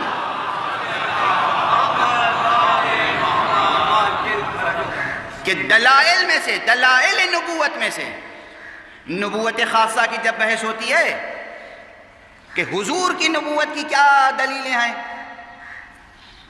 یعنی نبوت کی بحث دو سطح پہ ہوتی ہے، ایک نبوت عامہ، ایک نبوت خاصہ۔ ایک یہ ثابت کی جاتی ہے بات کہ اللہ اور بندوں کے درمیان نبی کا وجود ضروری ہے، اور پھر یہ ثابت کی جاتی ہے بات کہ محمد ابن عبداللہ صلی اللہ علیہ وآلہ وسلم نبی تھے، عیسیٰ علیہ السلام نبی تھے، موسیٰ علیہ السلام نبی تھے۔ پھر ان کی نبوتوں کی دلیلیں پیش کی جاتی ہیں۔ ہمارے پیغمبر ختمی مرتبت صلی اللہ علیہ وآلہ وسلم کی نبوت کی جو دلیلیں پیش کی جاتی ہیں ان میں ایک یہ بھی ہے کہ آپ نے آئندہ ہونے والے بہت سے واقعات بیان کیے جو سچ ثابت ہوئے۔ ظاہر ہے اللہ سبحانہ و تعالیٰ نے دیا تھا علم، تو ہم کب کہتے ہیں یہ کسی غیر اللہ سے لے کے آئے؟ جو کچھ ہے محمد کے پاس سب اللہ کا دیا ہے، جو کچھ ہے علی کے پاس سب اللہ کا دیا ہے، اللہ کا دیا ہے، تم حسد کیوں کرتے ہو؟ اللہ کا دیا ہے، یہ اپنے وجود سے، اپنے صفات سے، اپنے کمالات سے، کمالات حق کی نشانی ہے، دلیل ہیں۔ اور جس طرح علم حق ہمیشہ سے درجہ کمال پر ہے، یعنی علم حق میں کمی اور بیشی آنے والی نہیں ہے، یہ نہیں کہ تجربوں سے اللہ کا علم بڑھتا ہے، ایکسپیریمنٹس کے نتیجے میں اللہ سبحانہ و تعالیٰ کے علم میں اضافہ ہوتا ہے، ایسا نہیں ہے۔ اب ہم تمام انسانوں کو دیکھیں، ہر انسان کا علم تجربے سے بڑھتا ہے، لیکن کوئی تو ایسا ہو، کہیں تو ایسا ایک مثال تو ملے۔ اگر ایک بھی مثال مل گئی ایسی کہ جس کے علم کا انحصار تجربے پر نہ ہو تو بات سمجھ میں آئے گی۔ یہ ایک تنہا مثال کافی ہوگی ذات حق کو سمجھنے کے لیے، ذہن کو اس ذات حق تک لے جانے کے لیے یہ تنہا مثال کافی ہوگی۔ کوئی ایک تو ہو جس کا علم جیسا آغوش مادر میں ہو ویسا ہی شباب کے عالم میں ہو، ویسا ہی ظاہری اعتبار سے بڑھاپے کے زمانے میں ہو، ویسا ہی آخر عمر میں ہو۔ اگر علم ایک درجے پر ہے اور تجربے سے اس میں تبدیلی نہیں آئی، اور جو بات بچپن میں کہی تھی وہی بات میں ثابت ہوئی، اس کے معنی ہے کہ یہ کوئی ہستی ہے جو اس کی دلیل ہے، اس کی نشانی ہے۔ اچھا، ایسا کیا ممکن ہے کہ گہوارے میں ماں کی گود میں بھی بچہ علم رکھتا ہو؟ قرآن تو کہتا ہے کہ تم ماں کے پیٹ سے جاہل پیدا ہوئے ہو۔ ہر انسان کے لیے کہا قرآن نے کہ تم ماں کے پیٹ سے جاہل پیدا ہوئے ہو۔ آدھا قرآن نہ پڑھا کیجئے۔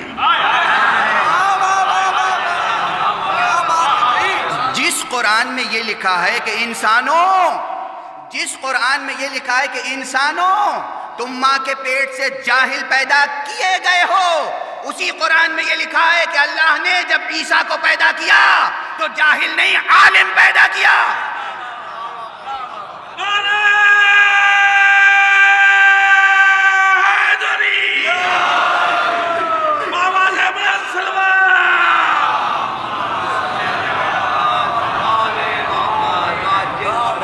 یہ ایک ہی مثال دی جاتی ہے، کیوں؟ یا جناب یحییٰ کے لیے، جناب یحییٰ نے کیا فرمایا؟ قرآن مجید نے جناب یحییٰ کے لیے کیا کہا؟ کہ ہم نے انہیں بچپن میں علم عطا کیا، بچپن میں علم عطا کیا، صاحب منصب بنایا، متقی بنایا، یعنی معصوم بنایا۔ توجہ ہے؟ یہ قرآن نے جناب عیسیٰ اور جناب یحییٰ اور دوسرے انبیاء کے واقعات میں مثالیں کیوں دیں؟ تاکہ تمہارے سامنے استثناء کا دروازہ کھلا رہے۔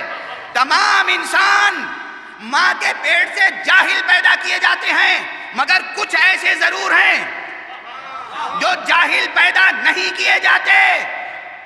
توجہ ہے؟ اب جو ایسے ہیں جو جاہل پیدا نہیں کیے جاتے، ان کو تو اپنا جیسا نہ کہو۔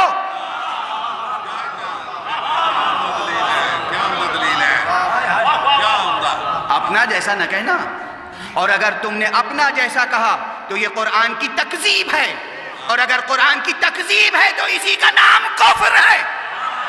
صلوات پڑھتے محمد و آل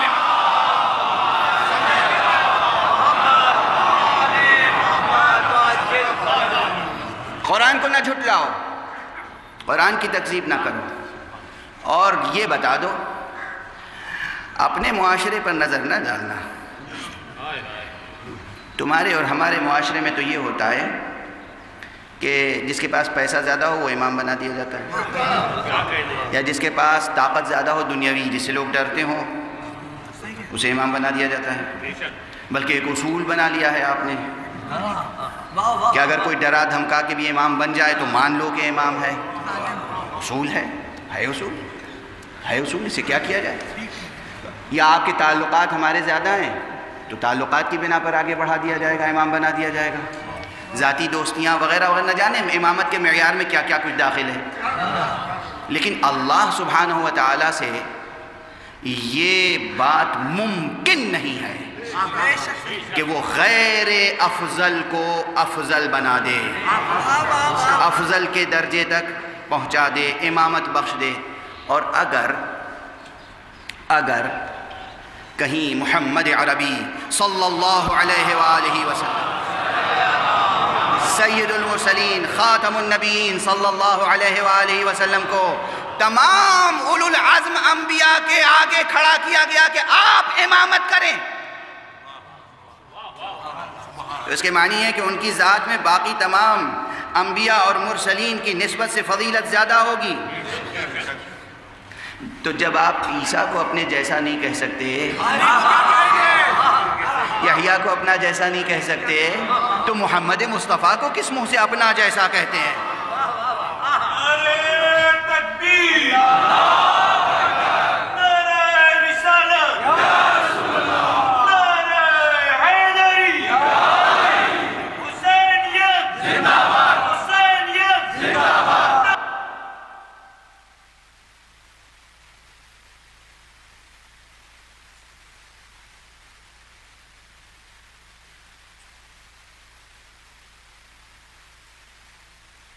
ختمی مرتبہ بحیثیت نبی و امام معراج کے سفر میں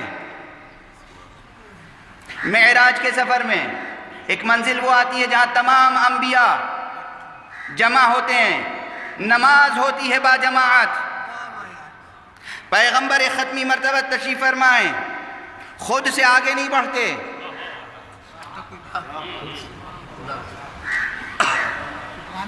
اللہ سبحانہ و تعالی اپنے نظام قیومیت کے سب سے بڑے پروٹوکول آفیسر کو بھیج دیتا ہے۔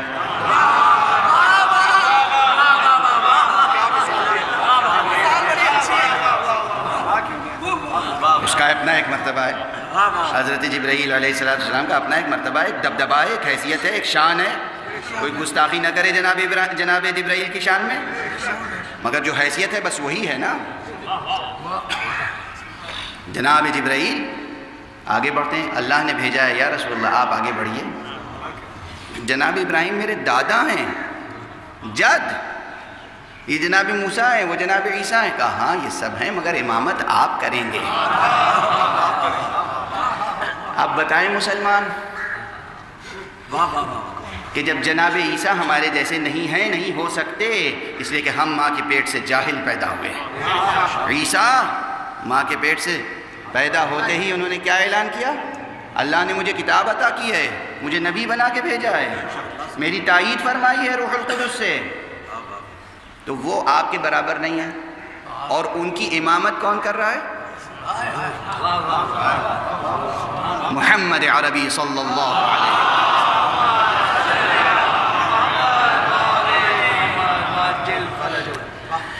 وقت تمہیدی میں گزر گیا، مگر بات معراج تک آ گئی، تو چند جملے تو عرض کرنے ہی پڑیں گے۔ یہ الحی القیوم کو سمجھنے کے لیے سفر معراج پیغمبر بھی سمجھنا ضروری ہے۔ جہاں سفر معراج پیغمبر دلیل عظمت پیغمبر ہے، وہیں دلیل عبدیت پیغمبر بھی ہے۔ اس لیے کہ سفر معراج ہے، سفر ہے، معراج ہے، عروج ہے، ارتقاء ہے، بہرحال ایک جگہ سے ایک جگہ تک لے جایا گیا، یہ سمجھانے کے لیے کہ یہ بندہ ہے، جو لے گیا اس میں تغیر نہیں ہے، جو گیا اس میں تغیر ہے۔ توجہ ہے؟ وہ الحی القیوم ہے، اس میں تمام کمالات پہلے سے ہیں، ہمیشہ سے ہیں اور ہمیشہ رہیں گے۔ وہ القیوم ہے، اس کے یہاں ارتقاء نہیں ہے، یہ نہیں کہ وہ پہلے بسیط سطح پر تھا اور پھر کمال کے درجے تک پہنچا، لیکن یہ مصطفیٰ میرا مخلوق ہے، اسے میں نے بنایا ہے، مصطفیٰ کو میں نے اپنے ہاتھوں سے بنایا ہے۔ مصطفیٰ نور اول ہے، خلق اول ہے، اور عبدیت کے اس درجے پر فائز ہے کہ جس کی عبدیت پر معبود ناز کرتا ہے۔ مضمون بہت بڑا ہے، اور میں کیا کروں، آپ سب سے شرمندہ ہوں، آخر طاقت جسم کی ساتھ چھوڑ دیتی ہے۔ ایک صلوات پڑھ دیں محمد۔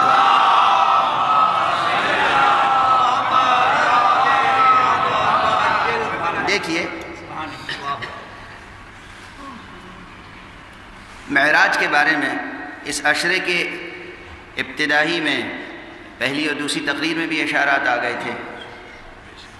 معراج کا مضمون اتنا اہم ہے، حقیقت معراج اتنی اہم ہے، اور اس میں اتنی نشانیاں، اتنے آیات، اتنے دلائل، اتنے مطالب ہیں الہیاتی، اللہ سبحانہ و تعالیٰ کی معرفت سے تعلق رکھنے والے مسائل، اور جناب ختمی مرتبہ صلی اللہ علیہ وآلہ وسلم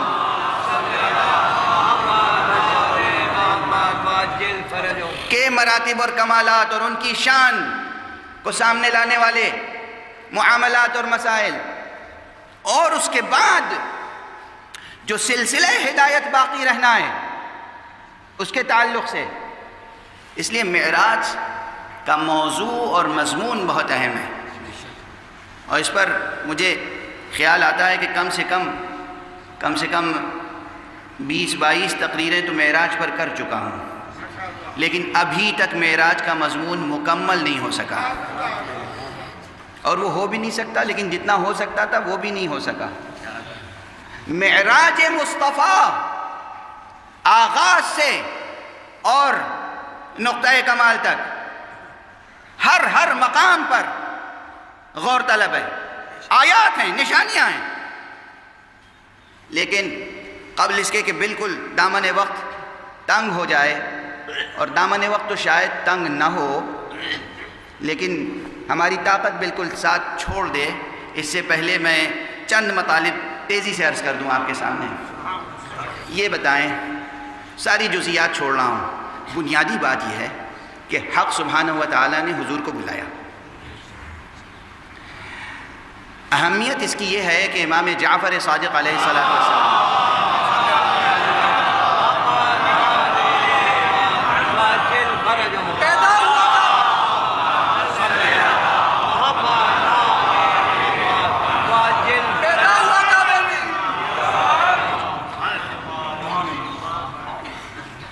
سرکار صادق علیہ السلام نے فرمایا ہے کہ جو معراج جسمانی ہے پیغمبر کا انکار کرے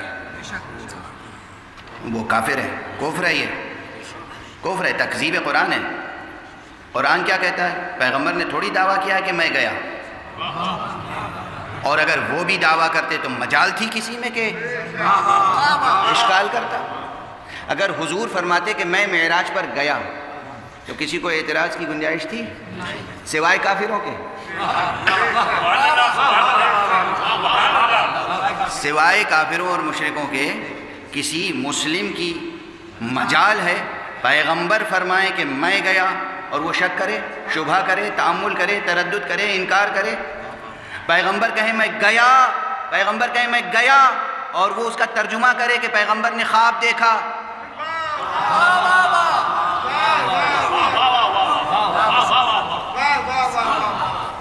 اس سادگی پہ کون نہ مر جائے اے خدا. اور یہاں مسئلہ اور ہے. اللہ سبحانہ و تعالیٰ فرما رہا ہے ناز کر کے، فخر کر کے. اب فخر و ناز یہ ہمارے لیے الفاظ ہیں. فخر کا کلمہ نہ استعمال کیجیے، ناز کا کلمہ نہ استعمال کیجیے، مگر اس اسلوب کو کیا کہیے گا؟ فرما رہا ہے سبحان الذی اسری بعبدہ، پاک ہے وہ ذات، منزہ ہے وہ ذات، بلند و بالا ہے وہ ذات. اس کے کیا معنی ہے؟ اس طرح جو گفتگو شروع ہو رہی ہے اس کے معنی کہ ہم اپنی ادبیات میں اس کو کیا نام دے سکتے ہیں؟ یہی تو کہہ سکتے ہیں کہ وہ ناز فرما رہا ہے. وہ کہہ رہا ہے کہ پاک ہے، منزہ ہے، بلند و بالا ہے وہ ذات. سبحان الذی اسری بعبدہ، جو اپنے عبد کو، اپنے بندے کو راتوں رات لے گئی. وہ کہہ رہا ہے میں لے گیا. مسلمان کہہ رہا ہے محمد نے خواب دیکھا. سبحان اللہ، سبحان اللہ، سبحان اللہ، سبحان اللہ. جب لے جانے ہی پر بات سمجھ میں نہیں آتی تو جب وہاں پہنچ کر گفتگو ہوئی ہوگی تو اس گفتگو کی شان کیا سمجھ میں آئے گی؟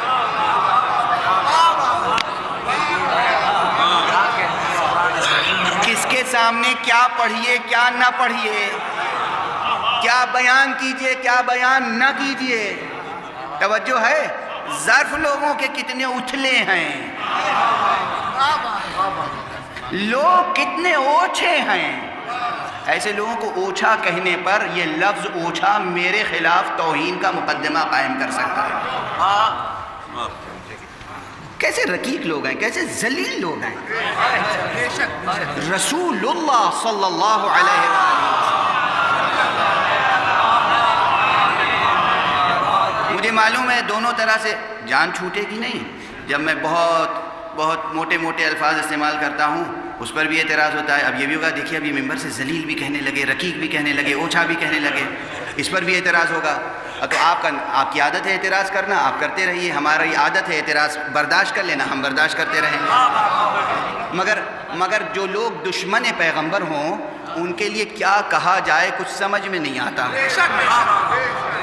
حد تو یہ ہے جو دشمن خدا ہے، جو دشمن پیغمبر ہے، جو دشمن مصطفیٰ ہے، اس کے لیے جب ہم قرآنی لفظ استعمال کرتے ہیں تب بھی اعتراض ہوتا ہے. قرآن نے لعن کا لفظ استعمال کیا ہے، ہم قرآنی لفظ استعمال کریں تو بھی برداشت نہیں ہے، پھر کون سی ڈکشنری لا کر گفتگو کریں.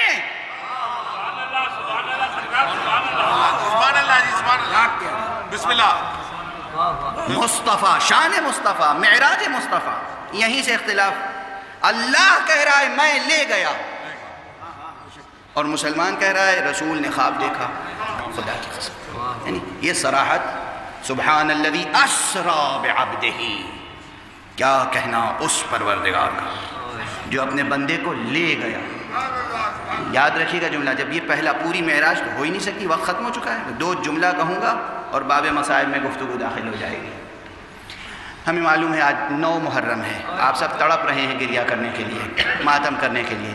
عمر کوتاہ ہے غم حسین کے لیے.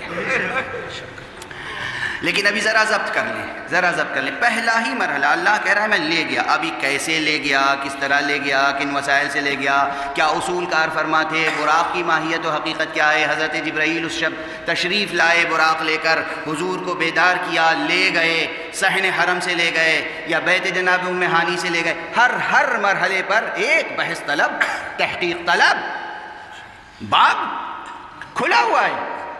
اس لیے معراج کا مضمون بہت وسیع ہے. اجمالاً جس طرح بھی تصور کر سکیں آپ، اللہ اعلان فرما رہا ہے میں لے گیا.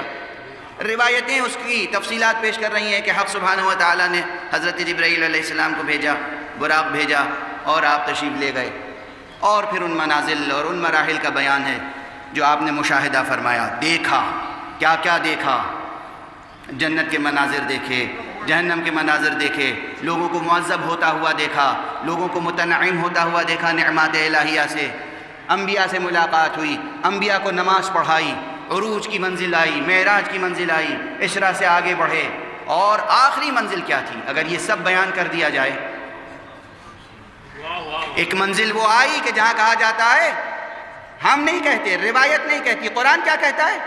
فَأَوْحَى إِلَىٰ عَبْدِهِ مَا أَوْحَى۔ اس ایک آیت ہے قرآن کی، مولانا مجھے صحیح یاد ہے، یہی الفاظ کیا ہے؟ فَأَوْحَى إِلَىٰ عَبْدِهِ مَا أَوْحَى، یہی ہے نا آیت، اور قرآن کی آیت ہے نا۔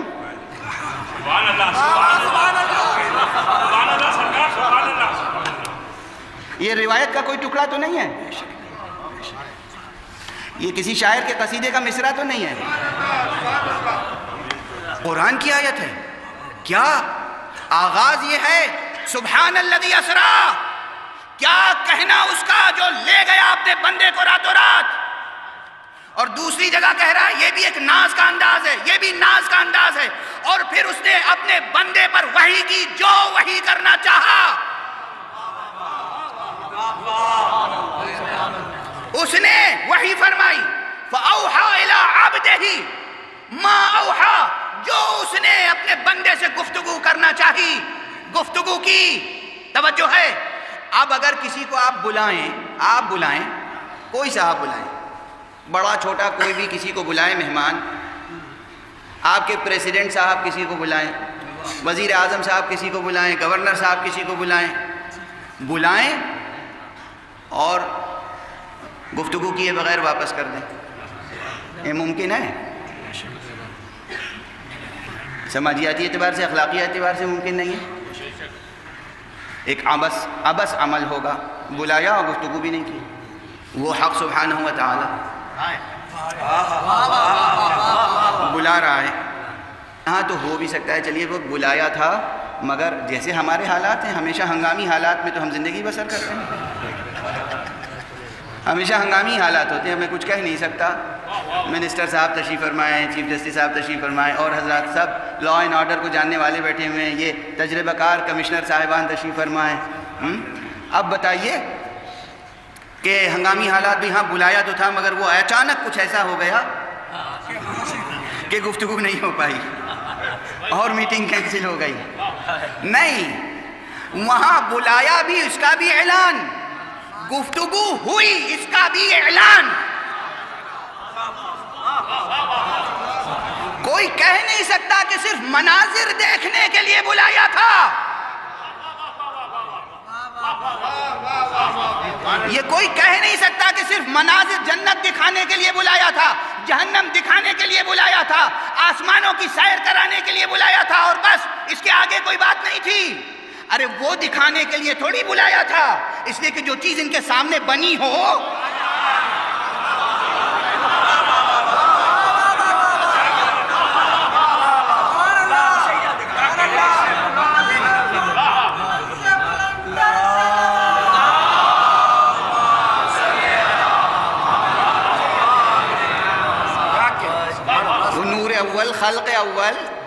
خلق اول ما خلق اللہ نوری، سب سے پہلے اللہ نے میرا نور خلق کیا، یہ خلق اول۔ یہ آدم جب آب و گل کر درمیان تھے تو یہ نبی تھے، کنت نبیا وآدم بین الماء والطین، میں نبی تھا جب آدم آب و گل کے درمیان تھے، جب آدم کا پتلا بنایا جا رہا تھا، جب خمیر گوندھا جا رہا تھا، جب مٹی اور پانی کو ملایا جا رہا تھا، اس وقت میں نبی تھا۔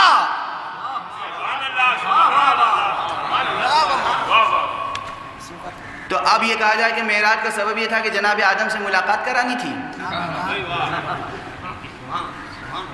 سبب معراج کو یہ کہے، وہ کہہ رہے ہیں کہ جب آدم بنے ہیں تو میرے سامنے بنے، اس وقت میں نبی تھا، اور اس کے بعد کہا جا رہا ہے بلایا اس لیے گیا تھا کہ جناب آدم سے ملاقات کرا دی جائے۔ یہ بھی کوئی اعزاز ہے؟ یہ بھی کوئی اعزاز ہے؟ توجہ ہے؟ اصل مسئلہ اس آیت میں ہے، بلایا اور اس کے بعد دنا فتدلا فکان قاب قوسین او ادنا، اس کے بعد آگے بڑھی جو یہاں پر ہے کہ فاوحا الی عبدہ ما اوحا، جو اپنے بندے کی طرف وحی کرنا چاہی وحی کی، یعنی گفتگو ہوئی۔ اب جب آغاز سمجھ میں نہیں آتا تو یہ کیسے سمجھ میں آ جائے گا گفتگو ہوئی؟ مجبور ہے مفسر، تفسیر نہ کرے گزر جائے، اپنی عاجزی تسلیم کر لے الگ بات ہے، مجبور ہے مفسر عقلاً، منطقی اعتبار سے، عقلی اعتبار سے، لسانی منطق سے بھی۔ جب کہا گیا کہ وحی کی، سوال ہوگا پھر کیا وحی کی؟ وحی کی، کیا وحی کی؟ اور وحی کی تو ہر وحی میں یا اکثر وحی میں حضرت جبرائیل علیہ السلام موجود ہیں، اس وحی میں جبرائیل نہیں ہیں۔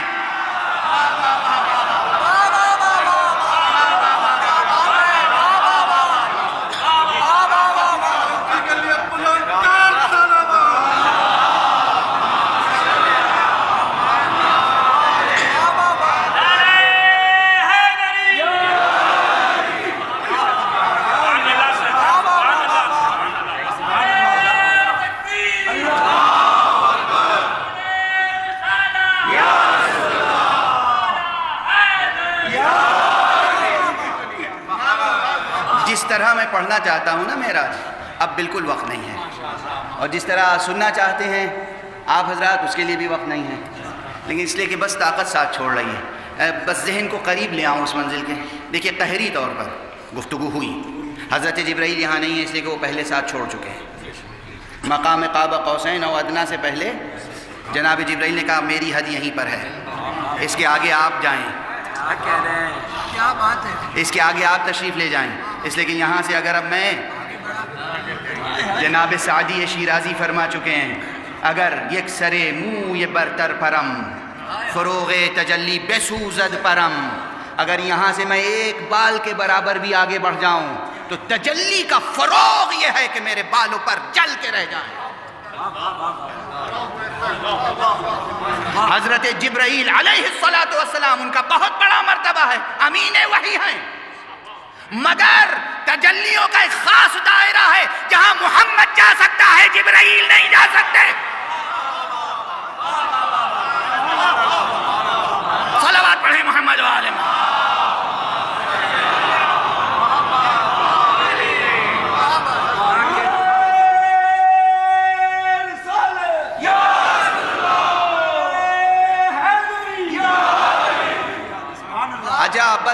بس سمیٹ رہا ہوں بیان، اس لیے کہ بہرحال باب مصائب میں بھی چند جملے کہنے ہوں گے، کچھ گریے کا حق بھی ادا کرنا ہوگا۔ اب دیکھیے جناب جبرائیل نے اپنی منزل پہچان لی، کہا میں یہاں رک رہا ہوں، اس کے بعد آپ آگے تنہا تشریف لے جائیں، آپ تشریف لے گئے اور گفتگو بھی ہوئی۔ اب جب گفتگو ہوئی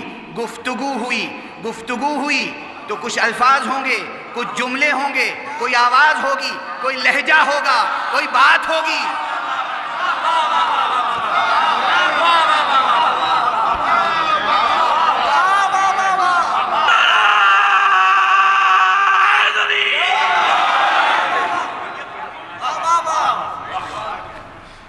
جناب موسیٰ علیہ السلام کو کلیم اللہ طور پر بلایا گیا اور جناب موسیٰ نے آواز سنی اور پلٹ کے دیکھا تو آواز ایک درخت سے آ رہی تھی۔ کسی شے سے تو اللہ نے آواز پیدا کی نا،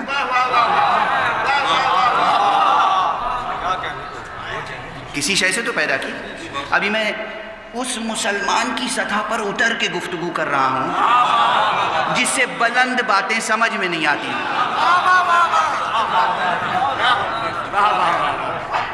جناب موسیٰ کلیم اللہ طور پر گئے اور ایک درخت سے آواز آئی۔ یہاں صرف درخت کا تذکرہ ہے، اگر کوئی پوچھتا جناب موسیٰ سے کہ آواز میں لہجہ کس کا تھا تو شاید وہ بھی کچھ کہتے۔ بھئی آواز لہجے کے بغیر نہیں ہو سکتی،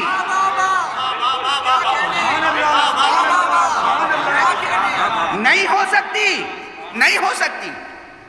اب یہاں چونکہ پہاڑ ہے، طور، کوہ طور پہاڑ ہے، طور سینا، پہاڑ ہے، اس زمین پر ہے. جب اس زمین پر ہے، پہاڑ ہے، تو وہاں ویسا ہی وسیلہ ہوگا.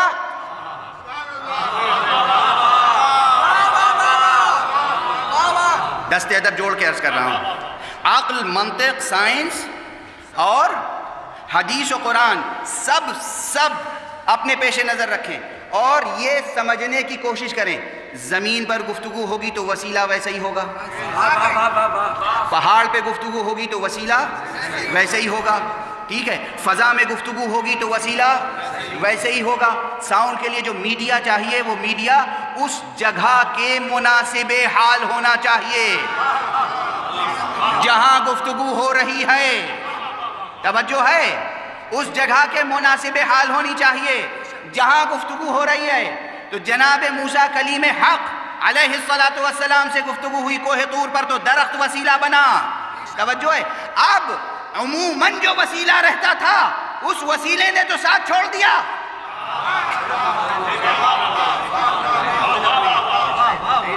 امین وحی نے کہا یا رسول اللہ میری حد یہ ہے یہاں سے آپ تنہا آگے جائیں. اور جب تنہا آگے تشریف لے گئے تو پھر تکلم کا مخصوص شرف عطا کیا گیا. اب ہم مجبور ہیں پوچھنے پر یا رسول اللہ، اللہ نے کوہ طور پر تو درخت سے آواز پیدا کی تھی، اس خلوت لاہوت میں اس مقام اوادنا پر کس کی آواز تھی، کیسی آواز تھی، کس شے سے آواز آئی؟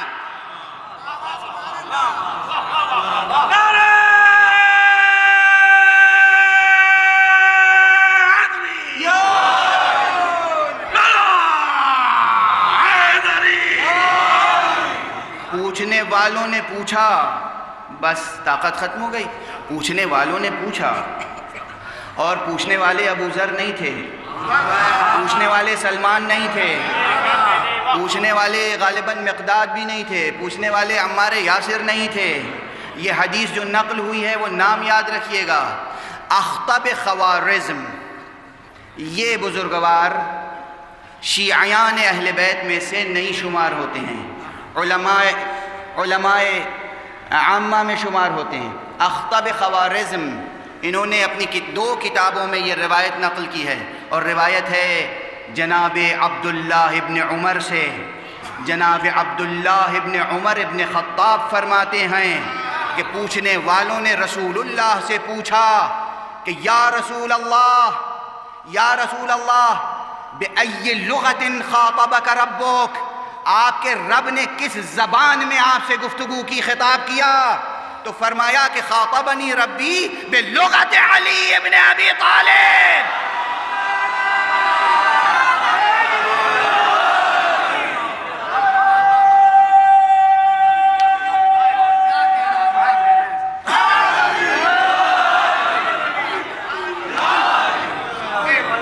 میرے رب نے مجھ سے علی کی زبان میں خطاب کیا.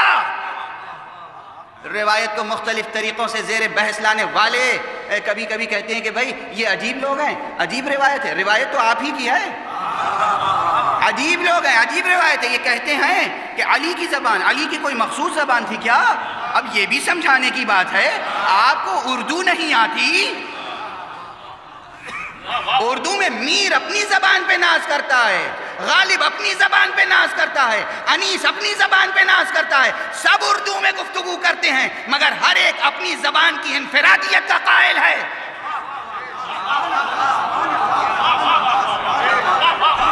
اتنا ادبی اور لسانی شعور نہیں ہے.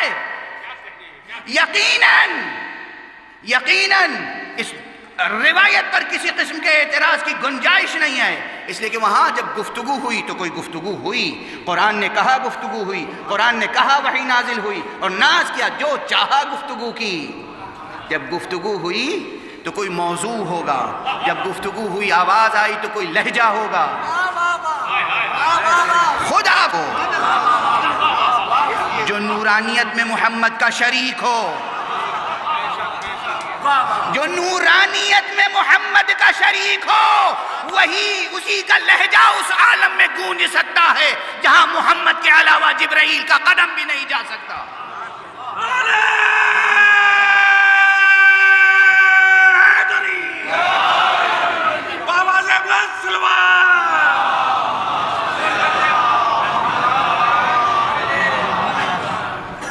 انسانی حقائق ہیں، یہ روحانی حقائق ہیں، یہ عرفانی حقائق ہیں، یہ توحیدی حقائق ہیں، یہ شرک کی باتیں نہیں ہیں، یہ بندوں کو الوہیت کے درجے تک پہنچانا نہیں ہے، یہ الوہیت کی اللہ سبحانہ و تعالی اس حی القیوم کی کامل ترین نشانیوں کا تعارف ہے۔ محمد مصطفیٰ مخلوق ہیں، علی مرتضیٰ مخلوق ہیں، مگر یہ ایسے مخلوق ہیں جو خالق نما ہیں، یہ ایسے مخلوق ہیں جو خالق نما ہیں، اور یہ سلسلہ آگے بڑھتا ہے۔ بس گفتگو تمام، گفتگو تمام۔ ہمارے سامنے تو ایسی مثالیں ہیں کہ جہاں آواز کا امکان بھی نہ ہو وہاں آواز سنائی دیتی ہے۔ طاقت ختم ہو گئی میری، اس لیے جو کچھ پڑھنا تھا باب مصائب میں شاید پڑھ نہ سکوں۔ میں نے وعدہ کیا تھا کہ آج 9 محرم کو 2 شہادتوں کا تذکرہ کروں گا۔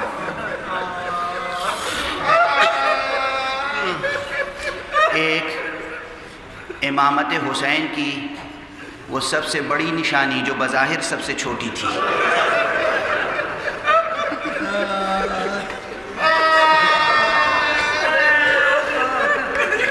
وہ ننھا شہید جس کا پیکر شہادت اکبر سے چھوٹا نہیں ہے۔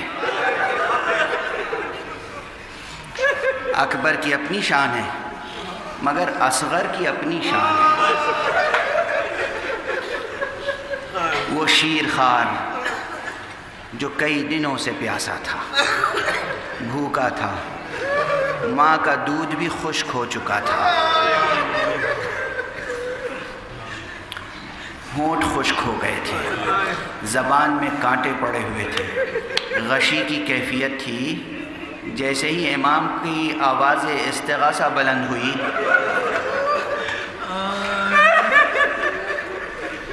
یہ بچہ جھولے میں تڑپنے لگا۔ مجھے ایسا لگتا ہے کہ یہ بچہ بھی کوئی معمولی بچہ نہیں ہے،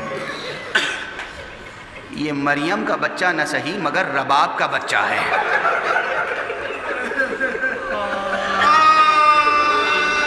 ہاں یہ عیسیٰ نہیں ہے مگر یہ حسین کا بیٹا علی اصغر ہے۔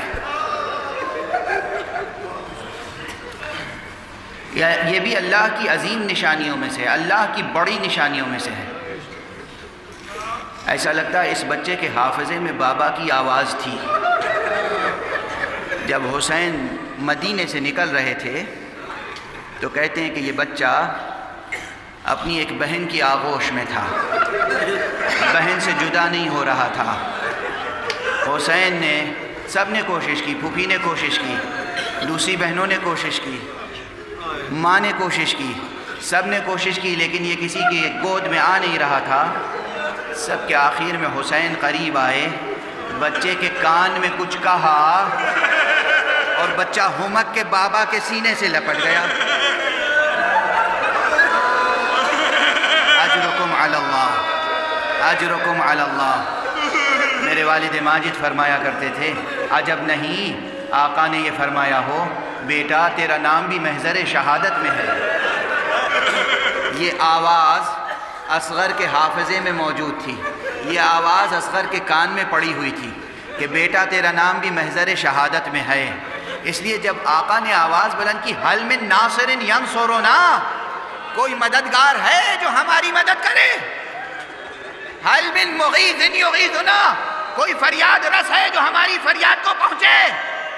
تو اس بچے نے کہا یہ ممکن کیسے؟ بابا نصرت کو طلب کریں، اس کے معنی ہے کہ تمام شہداء شہید ہو چکے، اب میری منزل ہے۔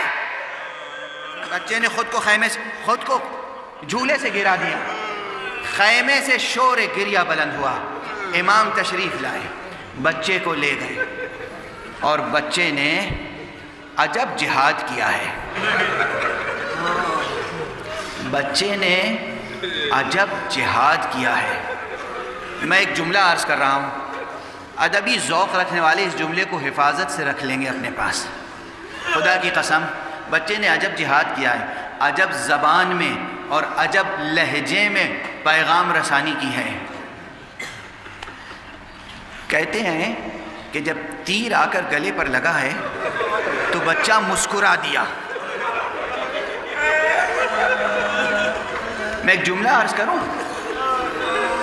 نو کے نیزہ پہ حسین کی تلاوت اور تیر کھا کر اصغر کا تبسم، تیر سہشوبہ کا نشانہ بن کر اصغر کا تبسم اور نو کے نیزہ پر حسین کی تلاوت، دونوں میں ہمیں بڑی مماثلت نظر آتی ہے، دونوں میں ہمیں بڑی مشابہت نظر آتی ہے۔ بچے نے مسکرا کے باپ کے صدمے کو جیسے ہلکا کرنا چاہا ہے۔ حسین کو کوئی سہارا دینے والا نہیں ہے نا، حسین سے کوئی تعزیت کرنے والا نہیں ہے، حسین علیہ السلام سے کوئی پرسے کے لیے آنے والا نہیں ہے۔ بچے نے مسکرا کے باپ کے اضطراب کو کم کرنا چاہا ہے، اور حسین نے کس شان سے۔ اب آج 9 محرم کی مجلس ہے اور امامہ سر پہ بار ہو رہا ہے۔ عزا خانوں کی رسم یہ ہوتی ہے کہ جب ہم امامہ اتارتے ہیں تو شبیہیں لے کر آپ برآمد ہوتے ہیں، لیکن آپ صبر کریں، جب میں گفتگو ختم کروں تو شبیہیں لے آئیے گا، مگر اب امامہ سر پر بار ہو رہا ہے۔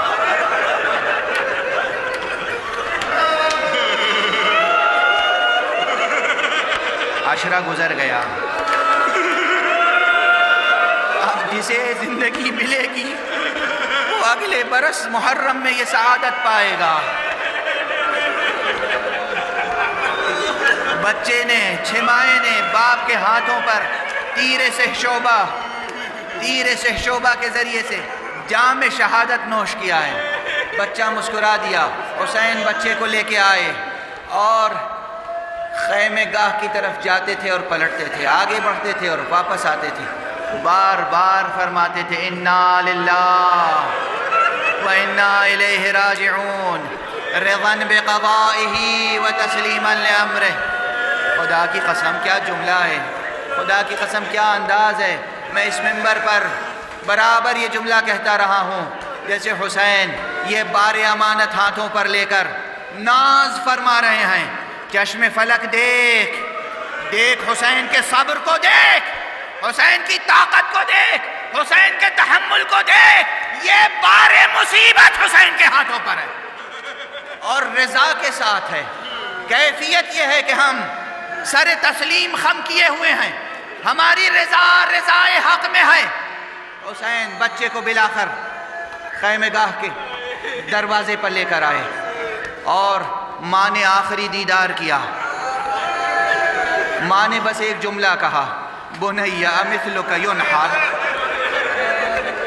میرے بچے، میرے ننھے، کیا تیرے جیسے بھی نہر کیے جاتے ہیں؟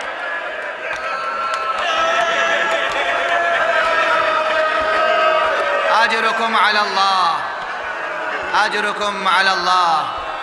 بس امام نے بچے کو، اس امانت کو سپرد خاک فرمایا ہے۔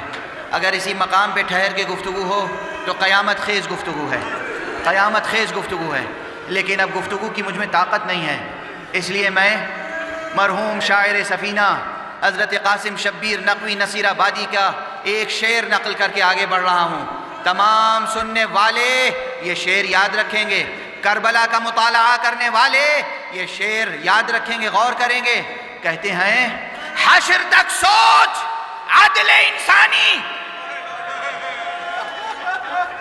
حشر تک سوچ عدل انسانی، صرف اصغر کا خون بہا کیا ہے؟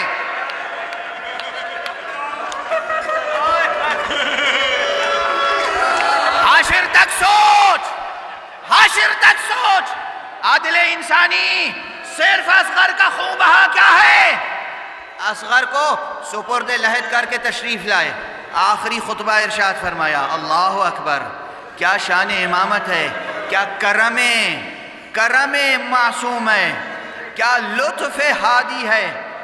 آخری خطبہ ارشاد فرمایا اور حجت تمام کی، پھر خیمے میں آئے اور ایک ایک سے رخصت ہوئے، خود اپنے لباس کو تبدیل کیا اور فرمایا کہ مجھے ایک ایسا لباس دو جو کہنا ہو، جو پرانا لباس ہو، جس میں کوئی رغبت نہ رکھتا ہو۔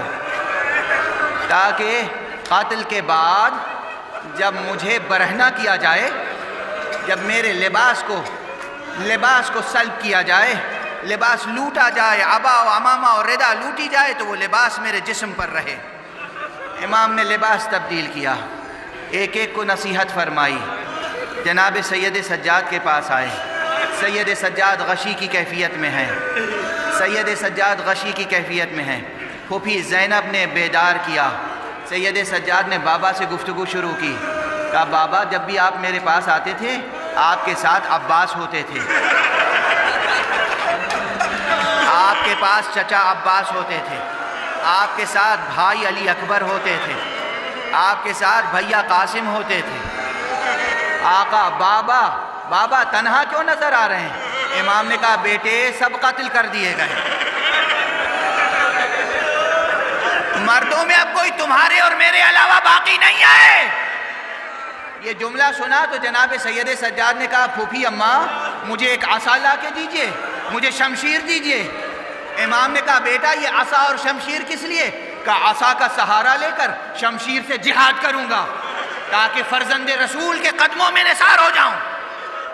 فرزند رسول حسین، فرزند رسول حسین، فرزند رسول، فرزند رسول کی نصرت کروں۔ امام نے فرمایا نہیں، تمہارے اوپر جہاد ساقط ہے، اس وقت تمہیں زندہ رہنا ہے، تمہارے ذریعے سے سلسلہ امامت کو باقی رہنا ہے۔ وصیتیں فرمائیں، صبر اور تحمل کی تاکید فرمائی، دلاسا دیا، اسرار امامت تلقین فرمائے، اور اس کے بعد ایک ایک سے رخصت ہوئے، خیمے سے باہر تشریف لائے۔ اور ایک مرتبہ یہ برابر آپ سنتے رہتے ہیں، مجلس سے پہلے شعر کی زبان میں بھی یہ روایت بیان ہوئی ہے، جب بھی امام سوار ہوتے تھے تو سوار کرتے وقت کبھی عباس ہوتے تھے ساتھ میں، علی اکبر ہوتے تھے، اصحاب ہوتے تھے، اعزاء ہوتے تھے، اقربا ہوتے تھے، بڑی شان سے امام اپنی سواری پہ سوار ہوتے تھے۔ کوئی لجام فرس تھامتا تھا، کوئی رکاب تھامتا تھا، امام سوار ہوتے تھے۔ اب امام نے ایک مرتبہ دائیں جانب دیکھا، بائیں جانب دیکھا، نظر یمیناً و شمالا، بے کسی سے نظر ڈال رہے ہیں، کوئی نظر نہیں آتا۔ جناب زینب نے یہ دیکھا اور قدم خیمے سے باہر نکالا، بھیا اگر عباس نہیں ہے تو میں موجود ہوں۔ بس زینب کی خدمتیں شروع ہو گئیں، بی بی زینب کی خدمتیں شروع ہو گئیں۔ زینب کا کارنامہ، زینب کا کارنامہ، زینب وہ ہے جس نے حسین کو میدان میں بھیجا۔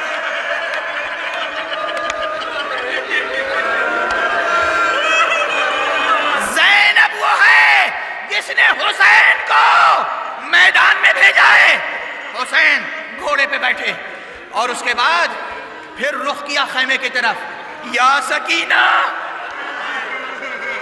یا فاطمہ، یا زینب، یا ام کلثوم، علیکن منی السلام، تم سب پر میرا آخری سلام۔ بیویوں کا کلیجہ کیسا پھٹ گیا ہوگا۔ بابا آقا کہہ رہے آخری سلام، یہ انداز ہی عجیب ہوتا ہے، یہ انداز عجیب ہوتا ہے، تم پر آخری سلام۔ ارے کوہرام تو اسی وقت برپا ہو گیا۔ حسین چلے، حسین آگے بڑھے۔ اب یہاں پر واعظ افغانی کی روایت ہے، فرماتے ہیں کہ اب تک تو مجھے کچھ نظر نہیں آ رہا تھا، بس آقا نظر آ رہے تھے، بھیا نظر آ رہے تھے، حسین نظر آ رہے تھے۔ یہ اب جناب ام کلثوم فرماتی کہ بھیا نظر آ رہے تھے، لیکن جب گھوڑے پر بیٹھ کر روانہ ہوئے تو میں نے دیکھا گھوڑے کے پیچھے پیچھے کوئی ہے جو دوڑ رہا ہے۔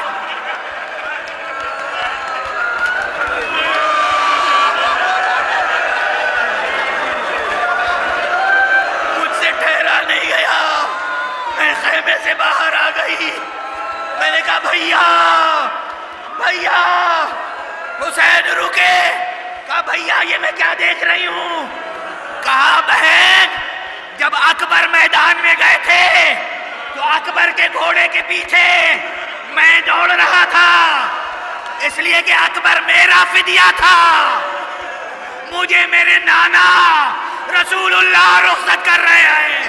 حسین الوداع، حسین الوداع، حسین الوداع.